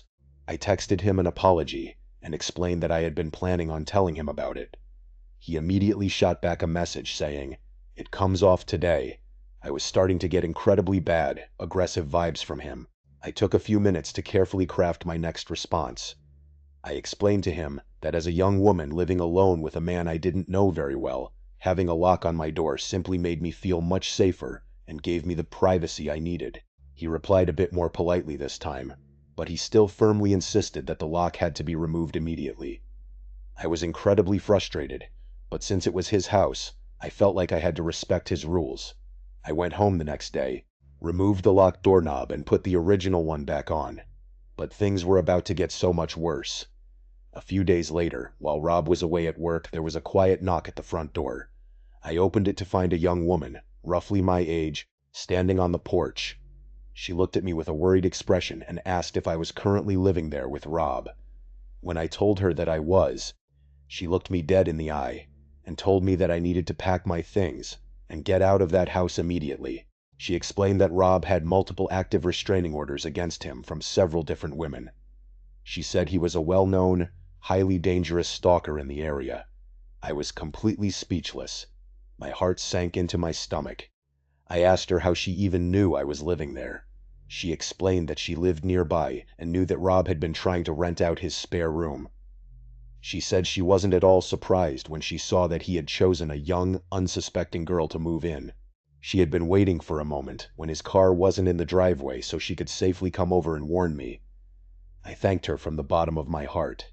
I was absolutely terrified now. I had already paid Rob rent for the entire month, but I didn't care about the money anymore. The girl promised to help me in any way she could, gave me her phone number, and walked away. I immediately started packing my clothes into suitcases. I hopped online and frantically searched for any available apartments in the area. Luckily, I found a studio apartment sublet across town that was available for immediate move-in. I began quietly loading some of my smaller bags into the trunk of my car. I sent Rob a text message, lying to him and saying that a family emergency had suddenly come up and that I would have to pack up and move back home the following day. He didn't reply to my text. About an hour later, I heard his car pull into the driveway. He walked into the house, came straight to my room, and asked me about my text. I did my absolute best to act natural and play up the fake family emergency. He looked at me suspiciously, but eventually nodded and said he would go to the bank the next morning to get my rent money back. I felt a massive wave of relief wash over me, but later that evening, there was a soft knock on my door. It was Rob. He stood in the doorway and asked me if some girl had come by the house and said something to me. I forced myself to look confused. I lied and said no, and asked him what he meant. He just muttered, "Never mind," and said it just felt like I was running away for some other reason. I continued to insist that it was purely because of my family. He finally nodded and walked away. That night, I fell into a restless sleep. Sometime in the middle of the night, I suddenly woke up, my eyes adjusted to the dark room, and my heart instantly stopped. I let out a blood-curdling scream. Sitting right at the foot of my bed, completely silent, was Rob. He immediately lunged forward, placed his hand tightly over my mouth, and hissed, "Shh, stop screaming." I was shivering violently. I begged him not to hurt me. He looked at me in the dark and said, "Why would I hurt you? I know that girl said something to you. You shouldn't believe what those crazy girls say about me." I told him through my tears that he was terrifying me. And then, he did something that was so incredibly disturbing it still makes my skin crawl. He reached out and started gently caressing my bare leg, whispering, "I don't mean to scare you, The physical touch snapped me out of my frozen state. I violently kicked my leg away, scrambled off the bed, and ran out of the room as fast as I could. Rob screamed at me to stop, but I didn't look back. I sprinted out the front door, ran down the street, and frantically called 911 on my phone. I hid behind a large bush at the corner of the block until the police cruisers arrived. I explained the entire horrifying situation to the officers. They walked back to the house with me and made Rob step outside to give his side of the story. I told the police that I didn't care about anything else. I just wanted to get the rest of my belongings out of that house so I could leave. The officers stood guard inside my room, watching over me as I quickly threw the rest of my things into trash bags and carried them out to my car. While the police were standing there, I also demanded that Rob send me my refund money via Venmo. With the officers watching him, he had no choice but to comply. The entire time the police were present, Rob did his absolute best to act like a completely normal, polite guy. But once we were outside, one of the officers pulled me aside and confirmed that Rob indeed had a lengthy record of arrests and complaints involving harassment and stalking of women. But since Rob denied ever entering my room or touching me that night, it was ultimately just my word against his. I drove away from that house and checked into a nearby hotel for the night. The very next day, I officially moved into the studio apartment. I was incredibly lucky that the landlord was able to accommodate such a sudden move. But that night changed me. I made a solemn promise to myself that I will never, under any circumstances, live with a man I do not know ever again. One night, when I was about 15 or 16 years old, I found myself completely home alone. I can't quite remember where the rest of my family had gone, but I knew I had the entire house to myself for the night. Back then, I was an absolute gaming addict. I was completely obsessed with a PC game called StarCraft, and I would regularly spend my entire weekend nights glued to my computer screen. This was right before the global lockdowns began. My bedroom was located on the first floor of our house. I was sitting at my desk, deep in the middle of an intense StarCraft match, when the front doorbell suddenly rang twice. I groaned, not wanting to walk away from my game and risk losing the match. I stood up and hurried to the front door. As I always did when I was home alone, I kept the door closed and called out, "Who is it?" A very soft, weak voice responded from the other side of the door. It sounded like an older woman, but her words were muffled. I slowly opened the heavy wooden door, keeping the locked metal storm door between us.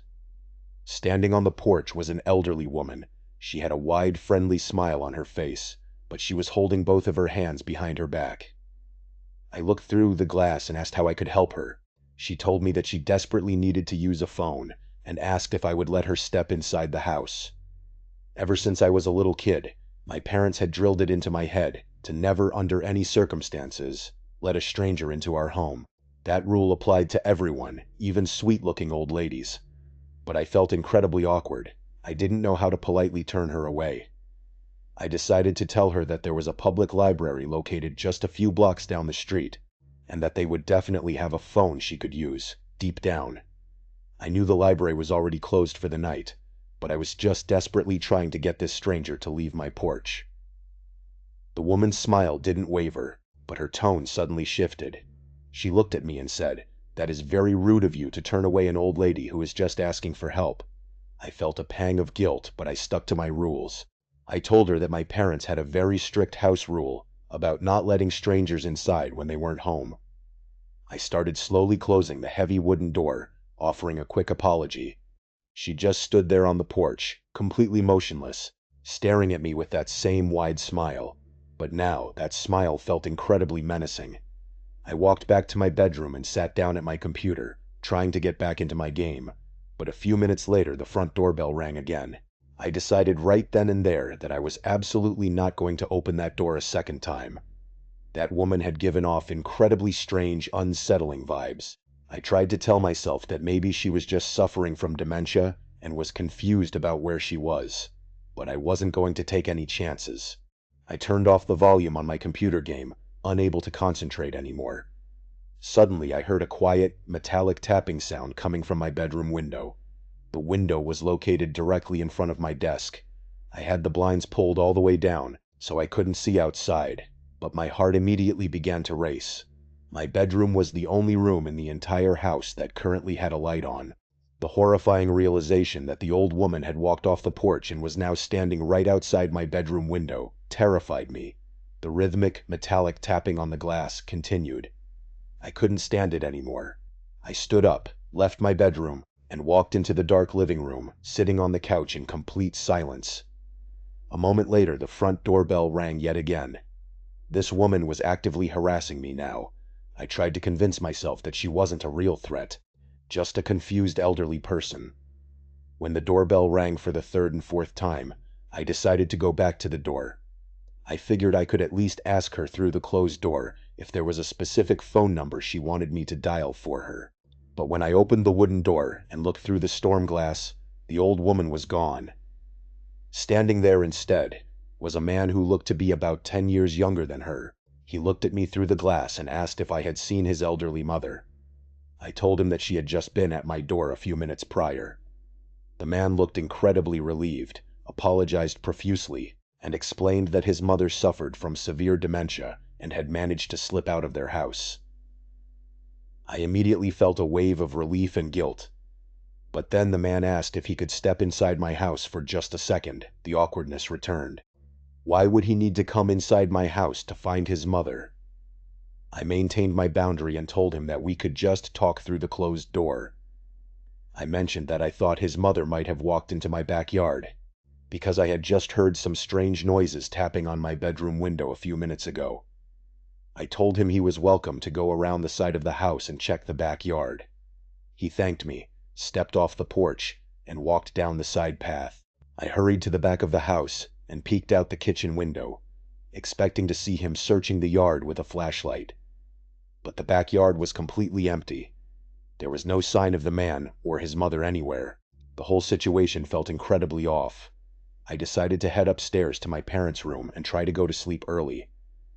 I left the TV on in the background to help drown out the silence. But just as I was starting to drift off, I heard that distinct, metallic tapping sound again. It was coming from my bedroom window downstairs. I decided I needed to see what was actually going on. I crept downstairs, walked into my dark bedroom, and slowly approached the window. I reached out, grabbed the plastic blind, and lifted it up just a few inches to peek outside. Standing right there in the dark, staring directly up at me with that same terrifying wide smile, was the old woman, and in her hand, she was repeatedly tapping the blade of a large kitchen knife directly against my window pane. I let go of the blind, scrambled backward, and fell onto my bed. I was shivering, unable to comprehend the horror of what I was seeing. A few seconds later, the front doorbell started ringing violently, over and over again. The tapping on my window finally stopped. I lay frozen in my bed, realizing that the entire thing had been a coordinated setup. The man and the old woman were working together, trying to trick me into opening the door so they could rob the house or do something much worse. I refused to move. I stayed in my bed, praying they would eventually go away. I didn't have my own cell phone at the time, and for some reason, I was too terrified to run to the kitchen and use the landline to call the police. I just waited in the dark until the ringing finally stopped and the night fell silent. The next morning, I called my dad and told him everything that had happened. He praised me for being smart and keeping the doors locked. When my parents got home, we all agreed that it was almost certainly an attempted home invasion. If I had let my guard down for even a second, or if I had opened that door to help that supposed concerned son, I don't even want to think about what they would have done to me. This next story happened a very long time ago, so some of the minor details are a bit blurry. But the core memory of that day is something that is permanently burned into my brain. It was the absolute last day of the school year, and I was in the 4th grade. In our local school district, 4th grade was the very last year of elementary school, meaning it was the last year where students were required to be picked up directly by a parent or guardian. Once you reached the 5th grade, you were finally allowed to walk home on your own. My mother was always the one who picked me up from school, and on this particular day, my best friend Dennis and I had a big play date planned to celebrate the start of summer vacation. Dennis wasn't in my specific class that year, but we had been best friends since kindergarten. Because we were in different classes, we were assigned to different dismissal hallways at the end of the day. When the final bell rang, my class lined up in a single file line, and walked down to our designated exit door, where we waited outside on the sidewalk with our teacher, Miss Blue. I stood there, scanning the massive crowd of parents shuffling around the parking lot waiting to spot Dennis's dad. Suddenly, I heard a voice call out my name, Tommy, Tommy. I looked over and saw a man waving at me as he approached our group. He walked up, introduced himself as Dennis's uncle, and told me that he was there to pick me up. I turned to Miss Blue and told her that my friend's uncle was here to take me. Miss Blue looked at the man, who offered a polite wave, and she dismissed me without asking for any identification. I grabbed my backpack and walked away with him. As we walked toward the parking lot, I noticed the man seemed incredibly jittery. He spoke very fast, had a slight stutter, and was walking at a very brisk pace. It was actually quite difficult for me to keep up with him, with my heavy backpack weighing me down. He quickly explained to me that his brother Dennis's dad had been called into work late, so he had been asked to drive me back to their house instead. We eventually reached his car, which was a dark red hatchback. I climbed into the back seat, and as he started the engine, I finally realized the massive elephant in the room. I looked around the car and realized Dennis wasn't there. I asked him where Dennis was, and why we hadn't picked him up too. The man turned around in his seat, looked at me, and said that Dennis was already waiting for us at his house. I was an incredibly shy kid around adults I didn't know, so I didn't push the issue, even though I was feeling very confused. The entire drive, the man wouldn't stop talking. He was rambling on about his own elementary school days, and asking me all kinds of questions about what sports I played and what we were learning in class. We had been driving for about 10 minutes, which felt like a really long time. In our small town, all the houses were packed close together, and my own house was only a 5-minute walk from the school. We were definitely in an unfamiliar part of town. The man finally pulled the car up to a small, ordinary-looking house. He unlocked the car doors, led me up the front steps, and quickly locked the heavy front door behind us as soon as we stepped inside. The interior of the house was incredibly dark. I realized that every single window had heavy dark curtains drawn shut, completely blocking out the afternoon sun. It felt like nighttime in there, and the only light came from a single, dim lamp in the corner of the living room. The man turned to me and smiled. I looked around nervously and asked where Dennis was. The man's demeanor suddenly became incredibly twitchy and nervous. He stammered out that Dennis was downstairs in the basement playing video games, and told me to wait right there while he went to grab him. He turned and walked into a nearby room, and a second later, I heard the creak of a door opening, followed by the sound of footsteps heading down into a basement. My heart immediately began to hammer against my ribs. A primitive survival instinct kicked in, and I knew with absolute certainty that I was in extreme danger. I crept over to the front door and gently turned the knob, but it was locked tight.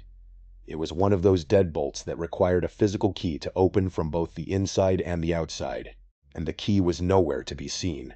I began to panic. I realized that Dennis was definitely not in this house. I ran into the kitchen and spotted a landline phone hanging on the wall. I frantically pulled the receiver off the hook and dialed 911. As soon as the operator answered, I whispered into the receiver as quietly as I could, "Please send help. I think I have been kidnapped." The operator heard me and started asking me questions, but I was too terrified to speak. I quickly set the phone down on the counter and hid it beneath a kitchen towel, leaving the line wide open so the operator could hear everything. I scrambled back to the living room, just as I heard the man's heavy footsteps coming back up the stairs. He stepped into the room, looked at me and said, "Come on down, Dennis is waiting for you." I stood there frozen. He repeated my name, and when I didn't move, he walked over to me. His friendly fake smile completely vanished. He reached out, grabbed my wrist in a painfully tight grip, and began violently dragging me toward the basement door. I began to scream and cry, thrashing around to get away. The man shook me and screamed that he would let me go if I just stopped crying and behaved. Terrified, I went silent. He pushed me through the basement door, and as I stumbled down the stairs, the heavy door slammed shut behind me, and I heard the lock click into place. I walked down to the bottom of the stairs. The basement was completely unfinished, with cold concrete floors and a single support beam in the center of the room. A single bare yellow light bulb hung from the ceiling, casting a depressing glow over the empty space. I sat down on the cold floor, Hugging my knees and crying silently, for what felt like hours, I could hear the man walking around on the floorboards directly above my head. Suddenly, the basement door creaked open, and the man called down, asking if I was hungry. I quickly yelled back that I wasn't. I was terrified that if he went into the kitchen to make food, he would discover the hidden phone and the active 911 call. He grunted, closed the door, and locked it again. I sat there in the dim yellow light, my heart in my throat, and then the silence of the house was shattered by the loud, persistent sound of the front doorbell ringing. This was immediately followed by heavy, violent banging on the front door, and the loud, booming voices of police officers demanding entry. I held my breath, too terrified to make a sound. I waited to hear the man's footsteps walk to the door, but he stayed completely silent. The banging on the door got louder and louder, until there was a massive splintering crash. I heard several pairs of heavy boots storm into the house, with officers screaming for the suspect to get on the ground. I began screaming for help at the top of my lungs, running up the basement stairs and pounding on the locked door.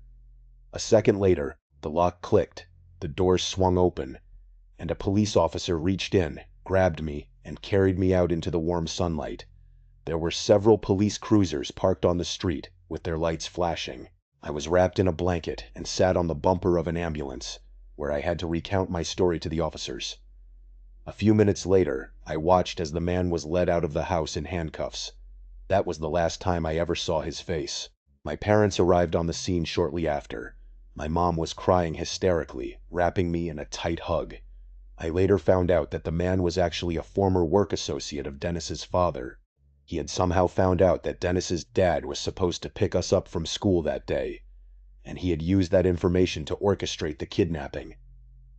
I don't know how he knew what I looked like, and as I grew older, I never asked my parents for any more details. I spent several months in child counseling, trying to process the trauma of that day. My parents were absolutely furious with Miss Blue for letting me walk away with a complete stranger without verifying his identity. If I hadn't had the quick thinking to call 911 and hide that phone under the towel, I know for a fact that I would not be alive today. This final story happened on New Year's Eve of the year 2020. Like everyone else in the world at that time, my friends and I were incredibly eager for that awful, stressful year to finally be over. My close friend Logan decided to throw a small house party at his parents' place to celebrate the new year. I arrived at his house pretty early in the evening to help him set up the drinks and speakers.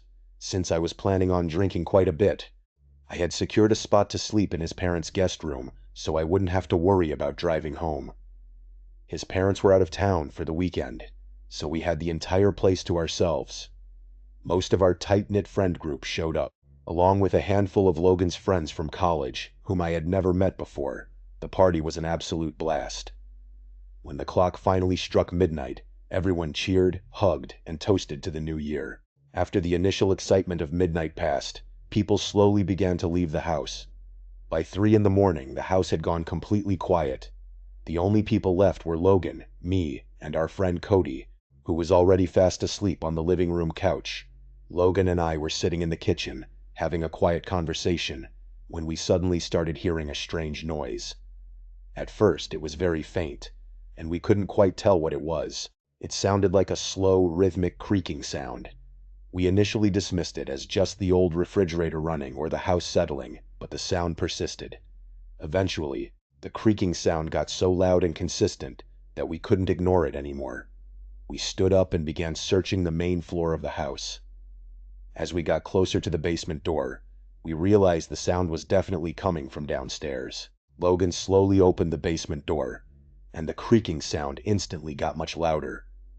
I looked at Logan and told him to go down and see what it was. He shook his head vigorously and said there was no way he was going down there alone. He leaned over the dark staircase and yelled out, "Is there anyone down there?" The moment his voice echoed down the stairs, the creaking sound instantly stopped. The silence that followed was incredibly heavy. We stood at the top of the stairs for a full minute, waiting to see if we would hear anything else, but there was nothing. Drunkenly, we decided that we needed to go down together to investigate. We walked back to the kitchen, and each of us grabbed a large knife from the block. In hindsight, we were so drunk that we probably would have only ended up hurting ourselves, but it made us feel safer at the time. We crept down the wooden stairs, holding our knives out. Logan's basement was pretty messy at the time. It had a couch, a TV, a small bar area, and various piles of old junk and boxes scattered around. We carefully searched every single corner of the room, looking behind the couch and under the bar, but there was absolutely no one down there. I stood in the center of the room, trying to figure out what could have been making that loud creaking sound. That was when my eyes landed on an old wooden rocking chair sitting in the corner of the room. I walked over to it, sat down, and began to rock back and forth.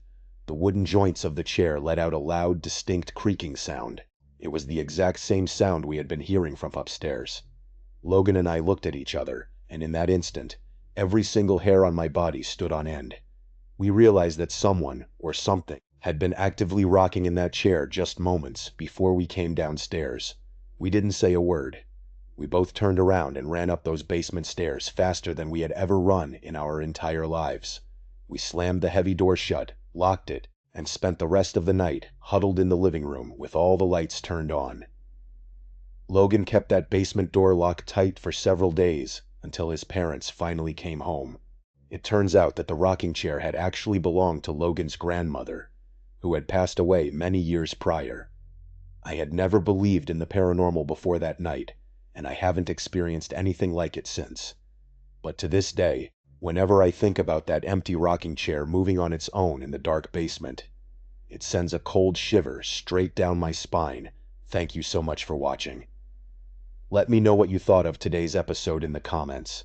And remember, we have a whole playlist of true crime episodes ready for you to binge right now. Until next time, see ya.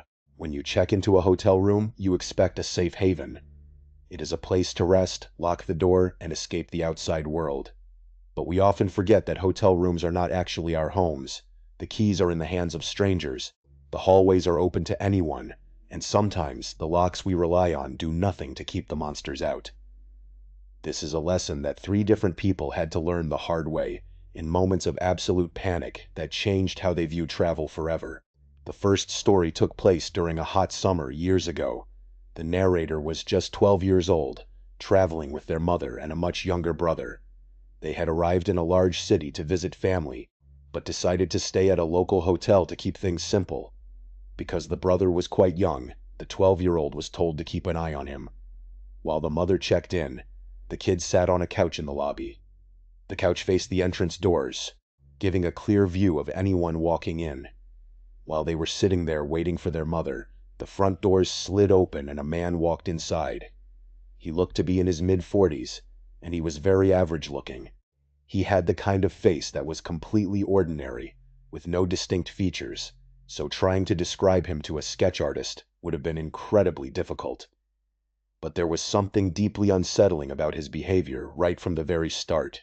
Instead of walking up to the front counter to check in or ask the clerk a question, he walked directly over to the couch opposite the 2 children and sat down. He did not look at his phone, read a newspaper, or look around the lobby. He just sat there in silence, staring directly at the 12-year-old and the younger brother with an empty, unblinking expression. The 12-year-old felt a deep sense of unease, wondering if the man had followed them inside. Luckily, their mother finished checking in and called them over. They went up to their room, dropped off their bags, and left to visit family, quickly forgetting about the strange man. They returned to the hotel around 7 that evening. The mother said they could go for a swim, so they changed and headed down to the indoor pool. For the first few minutes, the kids were having a great time, splashing around in the warm water. But then, the door to the pool area clicked open. The 12-year-old looked up and felt their stomach drop. Walking into the humid room was the exact same average-looking man from the lobby. What made it even more bizarre and terrifying was his clothing. He was wearing heavy blue jeans and a thick sweater, which was incredibly out of place for a hot, humid pool room. He did not get into the water or even take off his sweater. Instead, he just walked over to one of the lounge chairs, sat down, and began staring directly at the family again. At this point, the mother quickly grew worried and whispered that if he did not leave in 5 minutes, they would go. 5 minutes passed, and the man did not budge. They gathered their things and hurried back to their room. By then, it was close to 8 o'clock. They decided to watch a rented movie to unwind. The mother was clearly on edge, which made the 12-year-old even more anxious. Halfway through the film, the mother went to take a shower. While the water was running, there was a sudden knock on the door. A voice called out, "Housekeeping." The 12-year-old thought it was strange for cleaning staff to come so late, but since they needed another towel, they opened the door. Standing in the hallway was the creepy man from the lobby. He smiled and gave a slow, unsettling wave. The 12-year-old froze in absolute terror, their mind racing with horrific possibilities, and then, the sound of the shower water in the bathroom suddenly stopped. The man heard it, looked past the child, and whispered, "How was your swim?" At that exact second, the mother stepped out of the bathroom, saw the man, lunged forward, and slammed the door shut, locking it instantly. She called the front desk to report him and demanded a new room. As they waited, they heard heavy footsteps stomping down the hallway away from their door. They switched rooms and never saw him again, but the terror of that night remained forever. The second story involves a young man who was 24 years old and on an out-of-town business trip. When he was a child, he suffered from an intense, irrational fear of hotel rooms. He was always convinced that if he looked into the dark corners of a hotel room, he would see someone standing there, watching him in the pitch black. His paranoia was so severe that he insisted on sleeping between his parents until he was nearly 10 years old. Eventually, he grew out of it, or at least he thought he did. He was staying at a Comfort Inn in North Carolina, with all expenses paid by his job. The hotel was located directly across the street from a massive car dealership, which was the only notable landmark in the area. He decided to watch the horror movie Saw in his room. During a tense scene where a character hears noises in his dark apartment, the young man suddenly realized he was hearing a very real, crackling noise coming from inside his own hotel room closet. His childhood paranoia immediately rushed back, but he told himself to be logical. He was 24, and there was no way anyone was in his closet. To drown out the noise, he turned up the TV volume, took 2 sleeping pills, and turned off the lights to go to sleep. The crackling noise continued to happen once every minute, but the sleeping pills were strong, and within 10 minutes he was fast asleep, completely unaware of what was happening just a few feet away. Hours later, he was jolted awake by the loud rustling of fabric. The room was pitch black. He reached over and frantically turned on the bedside lamp. Standing in the light was a massive man, at least 6 feet 5 inches tall and weighing around 250 pounds. The intruder was dressed entirely in black, with a hood pulled over his head, actively rummaging through the young man's travel bag. The young man screamed at the top of his lungs. The scream startled the giant intruder, who immediately turned and bolted out of the room. It turns out the thief had escaped with the man's wallet and watch, but the psychological damage was far worse. The exact childhood nightmare he had feared for years had finally come true, leaving him with a lasting trauma he could never shake. He realized that the crackling noises he had tried to ignore were the sounds of a real person hiding in his closet, waiting for him to fall asleep. The third story took place in May of 2015. A 21-year-old man had been having intense arguments with his hot-headed father, often forcing him to leave the house for the night. After another explosive fight, he checked into a Quality Inn and Suites, located only half a mile from his home. He checked in around 4 in the afternoon and decided to clear his head by the empty outdoor pool. The hotel was incredibly quiet, with empty hallways and a deserted lobby. His room was in the middle of the hallway on the 2nd floor. While he was relaxing on the bed, he suddenly heard a very light, quiet tapping on his door. He waited, expecting someone to call out housekeeping, but the hallway remained silent. He decided to ignore it, assuming someone had simply knocked on the wrong door. But then, to his absolute shock, he heard the distinct electronic beep of his door lock turning green. He had the "Do Not Disturb" sign on the handle, yet the door slowly began to open. Because there was an entryway wall that blocked his view of the door from the bed, he could not see who was entering. He called out, "No thank you, not right now." There was a brief, tense silence, and then the door was suddenly slammed shut with incredible force. The young man got out of bed, slightly angry but mostly confused, and walked out into the hallway to investigate. He looked to his right and saw nobody. He turned his head to the left, and at the very end of the long hall, he saw the right leg of a woman turning a corner before completely disappearing. He ran down to the end of the hall to see who it was, but when he turned the corner, the hallway was empty, lined with closed doors.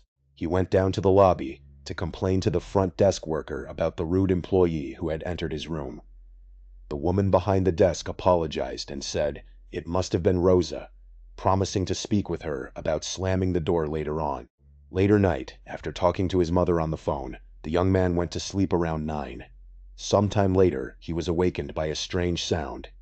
He sat up in the pitch-black room and heard a raspy voice whisper, "You have to let them in." He looked over and saw a completely unknown, older woman standing at the very left edge of his bed, towering over him in the dark. Before he could even react, she lunged forward, grabbed him tightly around his throat, and began choking him while repeating angry insults. Fortunately, the attacker was an older woman with a weak grip. The young man broke free, ran out of the room, and sprinted down to the lobby. The police were called, and a shocking truth was revealed. It turns out, an employee had lost a master key card that could open every door in the hotel, but failed to report it. A mentally unstable woman had found the key and used it to enter his room. The young man got a refund, gave a statement to the police, and went home. The incident terrified him, but it also forced his father to show sympathy, ending their constant fighting. Still, the thought of who has access to your hotel room door remains a chilling mystery. Thank you so much for watching. Let me know what you thought of today's episode in the comments. And remember, we have a whole playlist of true crime episodes ready for you to binge right now. Until next time, see ya. Back in June of 2019, an ad was posted on Craigslist for a room available for rent in a single-family home in Willow Grove, Pennsylvania. The ad was not for an entire house. The man who posted it wanted a roommate to share the living space. The ad read, 35-year-old male here looking to rent out one of the empty bedrooms in my 4-bedroom single-family house. It is just me living here currently, and I am looking for a roommate. The other 2 bedrooms are currently used as storage, but depending on your space needs, I could allow you to use one of them as well. The listing detailed the features of the property, mentioning that maintenance was included. It noted in all capital letters that no pets and no smokers were allowed. This gave the impression that the owner was clean and respectable. A few days after the ad went online, a regular 25-year-old man named James came across it. James was desperate to find a place of his own and finally move out of his parents' house. The asking price was $900 a month. For a shared house with plenty of space, it sounded like an incredible deal. James decided to take a chance and contacted the owner using the phone number provided. They had a brief 5-minute phone call. The owner sounded completely normal, and they set up a time for James to view the house on a Tuesday evening right after work. When Tuesday arrived, James drove over to the property. The house looked exactly like it did in the photos. The owner was already waiting on the front stoop. He introduced himself as Todd. James noticed right away that Todd looked quite a bit older than 35. He looked to be at least 40. But James did not think much of it. Todd gave James a complete walkthrough of the house. The house was a modest size, with nothing fancy, but it was clean and spacious. One detail James found unusual was that there were no hardwood floors anywhere. The entire house was covered in carpet, even in the living room and bedrooms. After the tour, Todd discussed the house rules. Most of them were very standard, but one stood out. Todd insisted on a bedtime of midnight during the week. Because James worked a demanding full-time job and usually went to sleep early anyway, he did not see this as a problem. He assumed Todd also worked a normal job and did not want to be disturbed. A single week later, James officially moved into the house. Since the bedroom was already furnished, the process was quick. In the beginning, everything seemed fine, but living with Todd quickly became exhausting. Todd was almost always home. He spent most of his time sitting in the living room, watching television, or reading the newspaper. Whenever James went into the kitchen to prepare food, Todd would immediately appear. He would try to strike up a conversation every single time, standing close and asking questions. James just wanted to eat his dinner in peace, but Todd never gave him that luxury. One night, James woke up feeling extremely thirsty.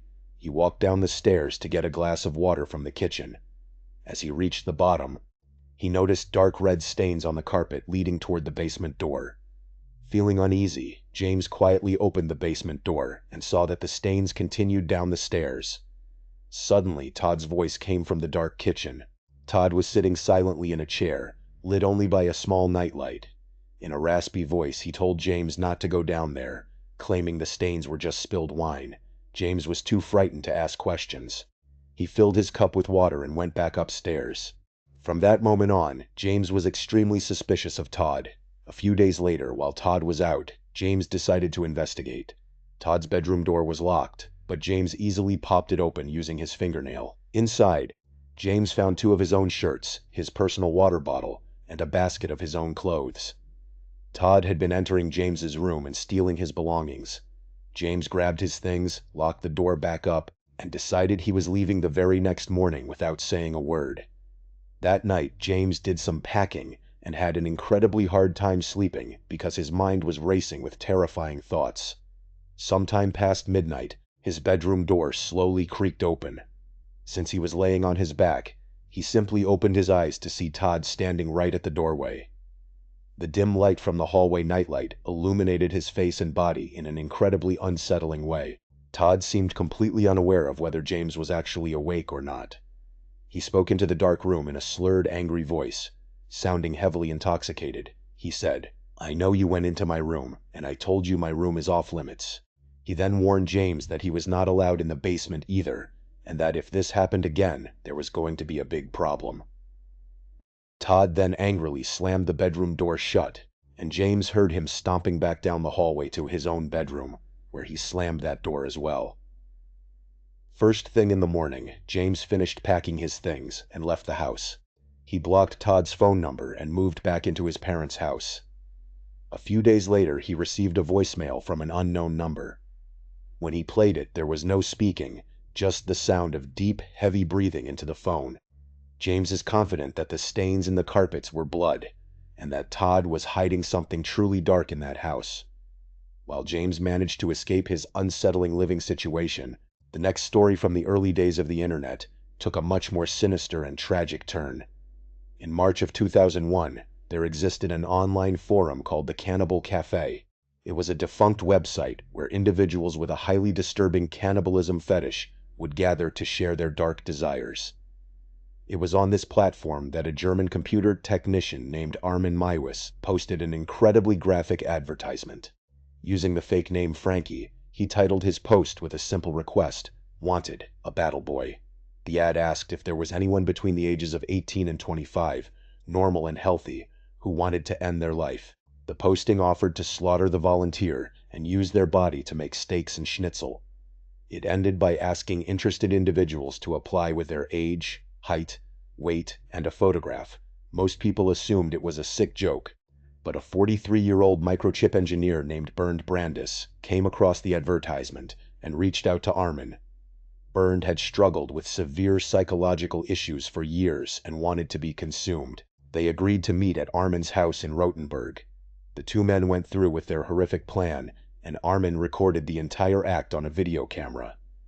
Over the course of the evening, Armin killed Bernd, dismembered his body, and stored the remains in his freezer, slowly eating them over the next several weeks. Armin was caught just a few weeks later after putting out another advertisement searching for a second victim, which was spotted and reported by an Austrian student. When police raided the home, they found the remains and the videotape. Armin was arrested and immediately confessed, stating it was a fantasy he had wanted to fulfill since childhood. The community was in complete shock because Armin was known as a polite, helpful neighbor who mowed lawns, repaired cars, and invited people over for dinner. At his trial, Armin argued that he should not be convicted of murder because Bernd had consented to being killed and eaten. The court rejected this defense and sentenced him to life in prison. Today, Armin is occasionally allowed out of prison under heavy supervision, wearing sunglasses and a cap to avoid being recognized, as he walks freely through different towns, with 2 officers following closely behind. For our final story, we are returning to Craigslist, specifically to a child care listing posted in Millersburg, Ohio, in July of 2021. The advertisement was titled, "Infant Care Available, Millersburg Area." The body of the ad read, "Responsible child care provider available with 7+ years of experience. caring for infant and toddler-age children. I am currently not providing care in my own home. I will come to your home. I do not run a daycare. I am looking for 2 children max that I can provide one-on-one care for. Children must be between the ages of 5 and 9 years old. I do not deal with babies or young toddlers. A photo of a friendly woman was attached to the listing. A single mother of 8-year-old twins came across this ad while browsing Craigslist late one evening. She was working long, difficult night shifts to support her family and was in desperate need of finding an affordable and trustworthy babysitter who could watch her kids while she was away. She decided to contact the poster by email, since there was no phone number listed on the ad. In her message, she explained that she was looking for someone to care for her twins during the weeknights. The poster replied very quickly, stating that she was highly interested in the position. The mother, wanting to make sure the babysitter was legitimate, asked for a phone number so they could talk before setting up an in-person meeting. She immediately sent a text message to the number provided, introducing herself and giving her home address so they could plan the visit. But after she shared her address, the person stopped responding entirely. It was not until late that night that she finally got a text back that said, "Thanks for the address. I will see you soon," followed by a winky face emoji. The mother became defensive and texted back saying she was calling the police, and then she blocked the number. She went to the police station, but the officers told her they could not do anything because the message was not a direct threat and she had willingly provided her address. A week later, she woke up to 4 missed calls and a text from a new number. The message read, "I did not mean to scare you. I really want to watch your kids. Please answer. I am going to pay a visit later." The mother blocked this second number immediately and decided to have her children sleep in her bedroom that night just to be safe. Around 10 o'clock in the evening, the front doorbell suddenly rang. The mother froze, knowing deep down that it was the person from the Craigslist ad who had been harassing her. She quickly rushed to turn off her bedroom light to make the house look empty, but it was already too late. Suddenly, there was a loud, violent knocking on her bedroom window. A woman's muffled voice on the other side began screaming for her to open the window right now. The mother broke down in tears, shouting back through the glass to leave them alone. Her children woke up and were instantly terrified, starting to cry as well. The woman outside began to scream profanities and bang violently against the glass until she suddenly threw a large stone right through the window. The glass shattered everywhere and the woman vanished into the dark. The mother immediately called the police, and a detective came to her house the next morning to take a report. He promised to use every resource to trace the numbers, but over a month has passed, and the case remains open with no suspects identified. Thank you so much for watching. Let me know what you thought of today's episode in the comments. And remember, we have a whole playlist of true crime episodes ready for you to binge right now. Until next time, see ya. I used to play basketball back in high school. I was never really too good or anything. I just played so I could say I played a sport and to put something on my college resume. This one particular game we were playing some nearby school. I cannot remember the name of it, but we were home. This was not an important game, so not a lot of people were watching in the bleachers. I think we were down like 22-13 when some kid on the other team started trash-talking me and a few of my teammates, but mostly me, making fun of my size and my hair. It got to the point where after every shot I missed, the kid would throw some wise-ass comments my way. Eventually, I could not take it anymore, and I shoved the kid as hard as I could. He fell on his back, sliding off the court. My teammates held his teammates back from attacking me as the referee blew his whistle and ejected me from the game. I did not care. It felt way too good to feel bad about it. I walked right past my coach, not even batting an eye, and went straight for the locker room. The door was locked for some reason. I did not want to have to awkwardly ask my coach to go unlock it. So I went outside and went around to the other side of the boys' locker room where there was an outside entrance. Strangely, that one was open. That door was never left open. As I stepped into the locker room, I realized it was as cold in there as it was outside. The door must have been open all game. The lights also were not on, and I did not have my phone on me, so I could not use the flashlight or anything. I shut the back entrance door and began feeling around the walls like a blind person looking for the light switch. Over the sound of my skin rubbing against the brick wall, I heard a locker click. It was the sound of one of the lockers closing. I confidently called out, asking who was there, assuming it was one of my teammates. There was no reply. It was dark in there, but not the kind of dark where you cannot see anything. I began a slow walk down past the aisles, scanning each one for anybody who could have made that sound. And all the while I heard footsteps in the room, so I knew I was not alone. I got to the last aisle and saw for a mere second at the opposite side of the aisle someone really big moving behind the lockers as if they were hiding. I felt my heart skip a beat and was officially freaked out. So I decided to just leave and wait for the game to end to get my stuff. I made my way to the main entrance and tried to pull the door open, but it was locked from the inside too. I found the light switch right next to the door though, and the return of light made me feel a little better. With the light on, I gained the confidence to just confront whoever was in the locker room. Again, I started doing laps around the locker aisles, but I did not see anyone. However, I still heard the footsteps opposite me wherever I went. If I was in one aisle, I heard the footsteps exactly opposite me in the next aisle over. I continuously called out, asking who was there. I never even got so much as a cough in response. I became almost out of breath walking and running around the aisles so much. I then looked at the lockers and realized that in between them were tiny holes in which you could see over to the next aisle. I had an idea. I could peek through one of those holes and see who was on the other side, and so I quietly got on my knees and put my eye up to one of the holes. At first, all I thought I saw on the other side was darkness, as if something were blocking it, but I quickly realized what it was.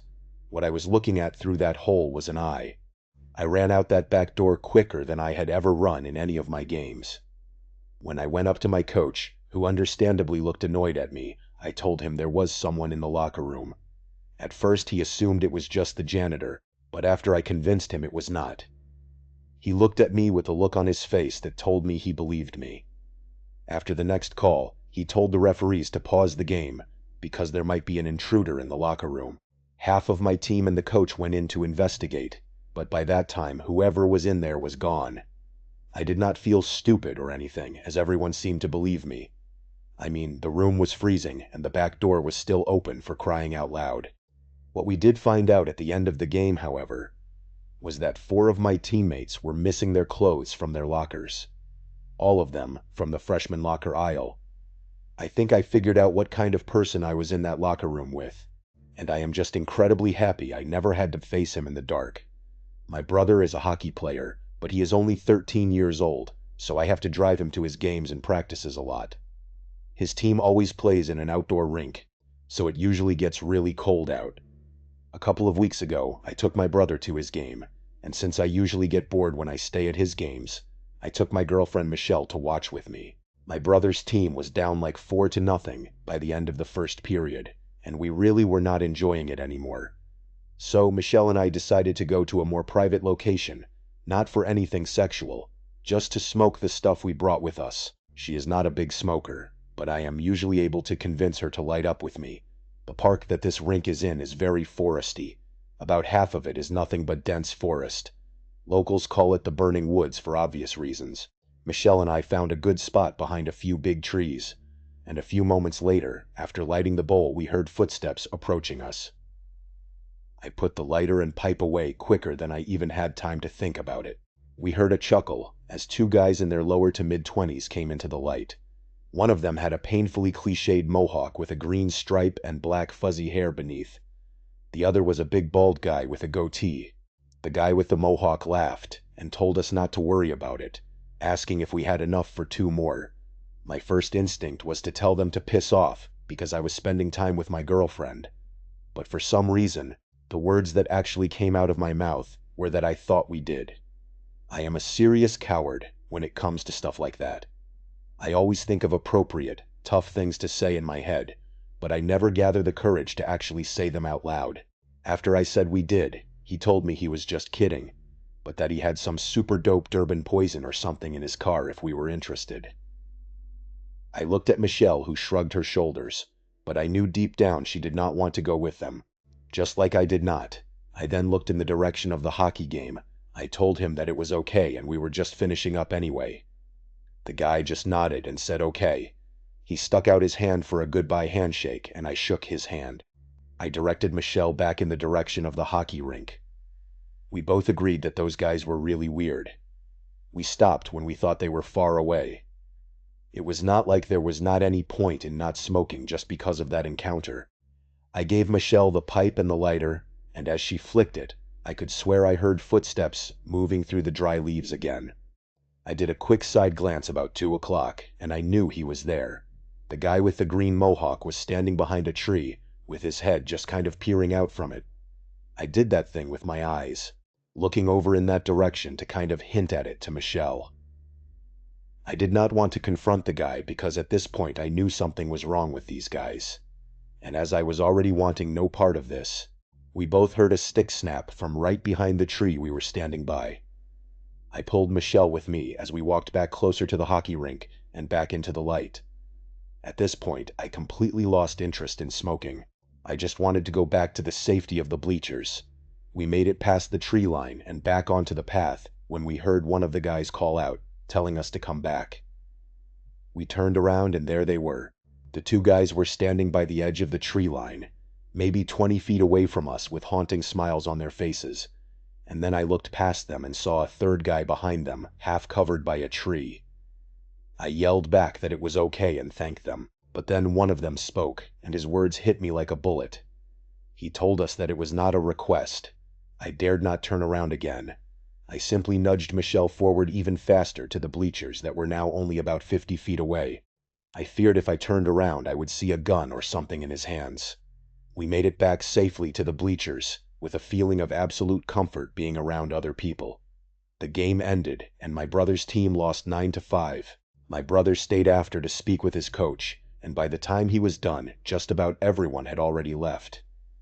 With only 3 cars left in the parking lot, we got into my truck and went home. But on the way out of the lot, I noticed that the car behind us was tailgating us very closely and then started honking. I knew it was them. They must have waited for us. Why were they targeting us? We did not do anything. By a lucky break, we did not have to drive far. Parked on the corner of a side road was a police car. We pulled up next to it and the car behind us kept driving past. We pointed at the car, telling the cop those guys were harassing us. All the cop did was nod and say okay before rolling up his window. I drove away slowly, hoping to see his lights turn on, but they did not. He did not care to chase them down. Even though 2 weeks have passed, it still bothers me every single day. All my life, I will never forget this experience. I have always had a close group of friends who I could relate to, and we all loved baseball.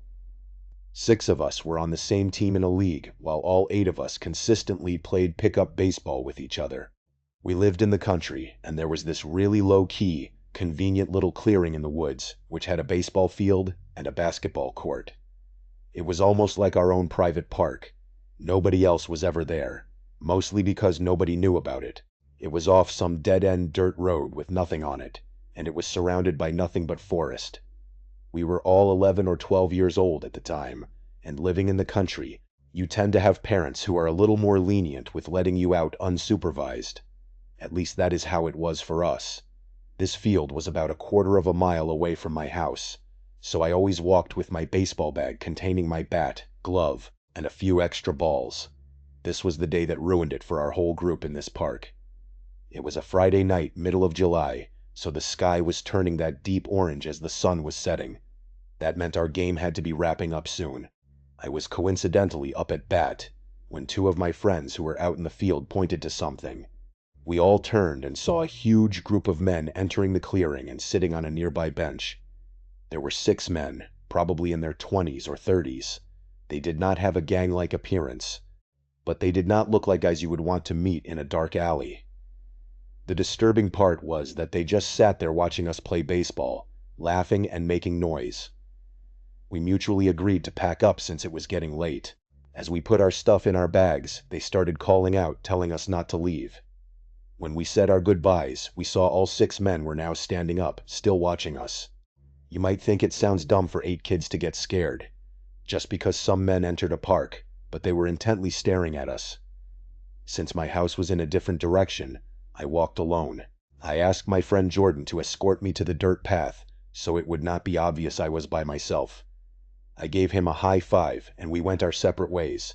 It was getting really dark now, in the woods especially. That is why I always kept a flashlight in my baseball bag. Every click and every snap in the woods made me shine my light over in paranoia. My heart was actually racing. I just wanted to get home safely and get to my nice warm bed. Each step in the dirt seemed to become louder and louder as I became more sensitive to the sounds around me. I felt sweat dripping down my cheek as I heard laughter and screaming in the near distance, not of my friends, but of grown men. I picked up the pace, thus causing a few of the spare baseballs to fall out of my bag, which I had apparently forgotten to zip up. I sighed in annoyed breath, dropped the bag, and hurriedly looked for the balls with my flashlight. The subsequent snapping of leaves and twigs from behind me made my heart drop. I turned and shined my light to reveal a tall man in a black hooded sweatshirt, with the hood covering his face, inching his way closer to me. Only after I revealed him in the light, he was not inching anymore. He was full on running toward me.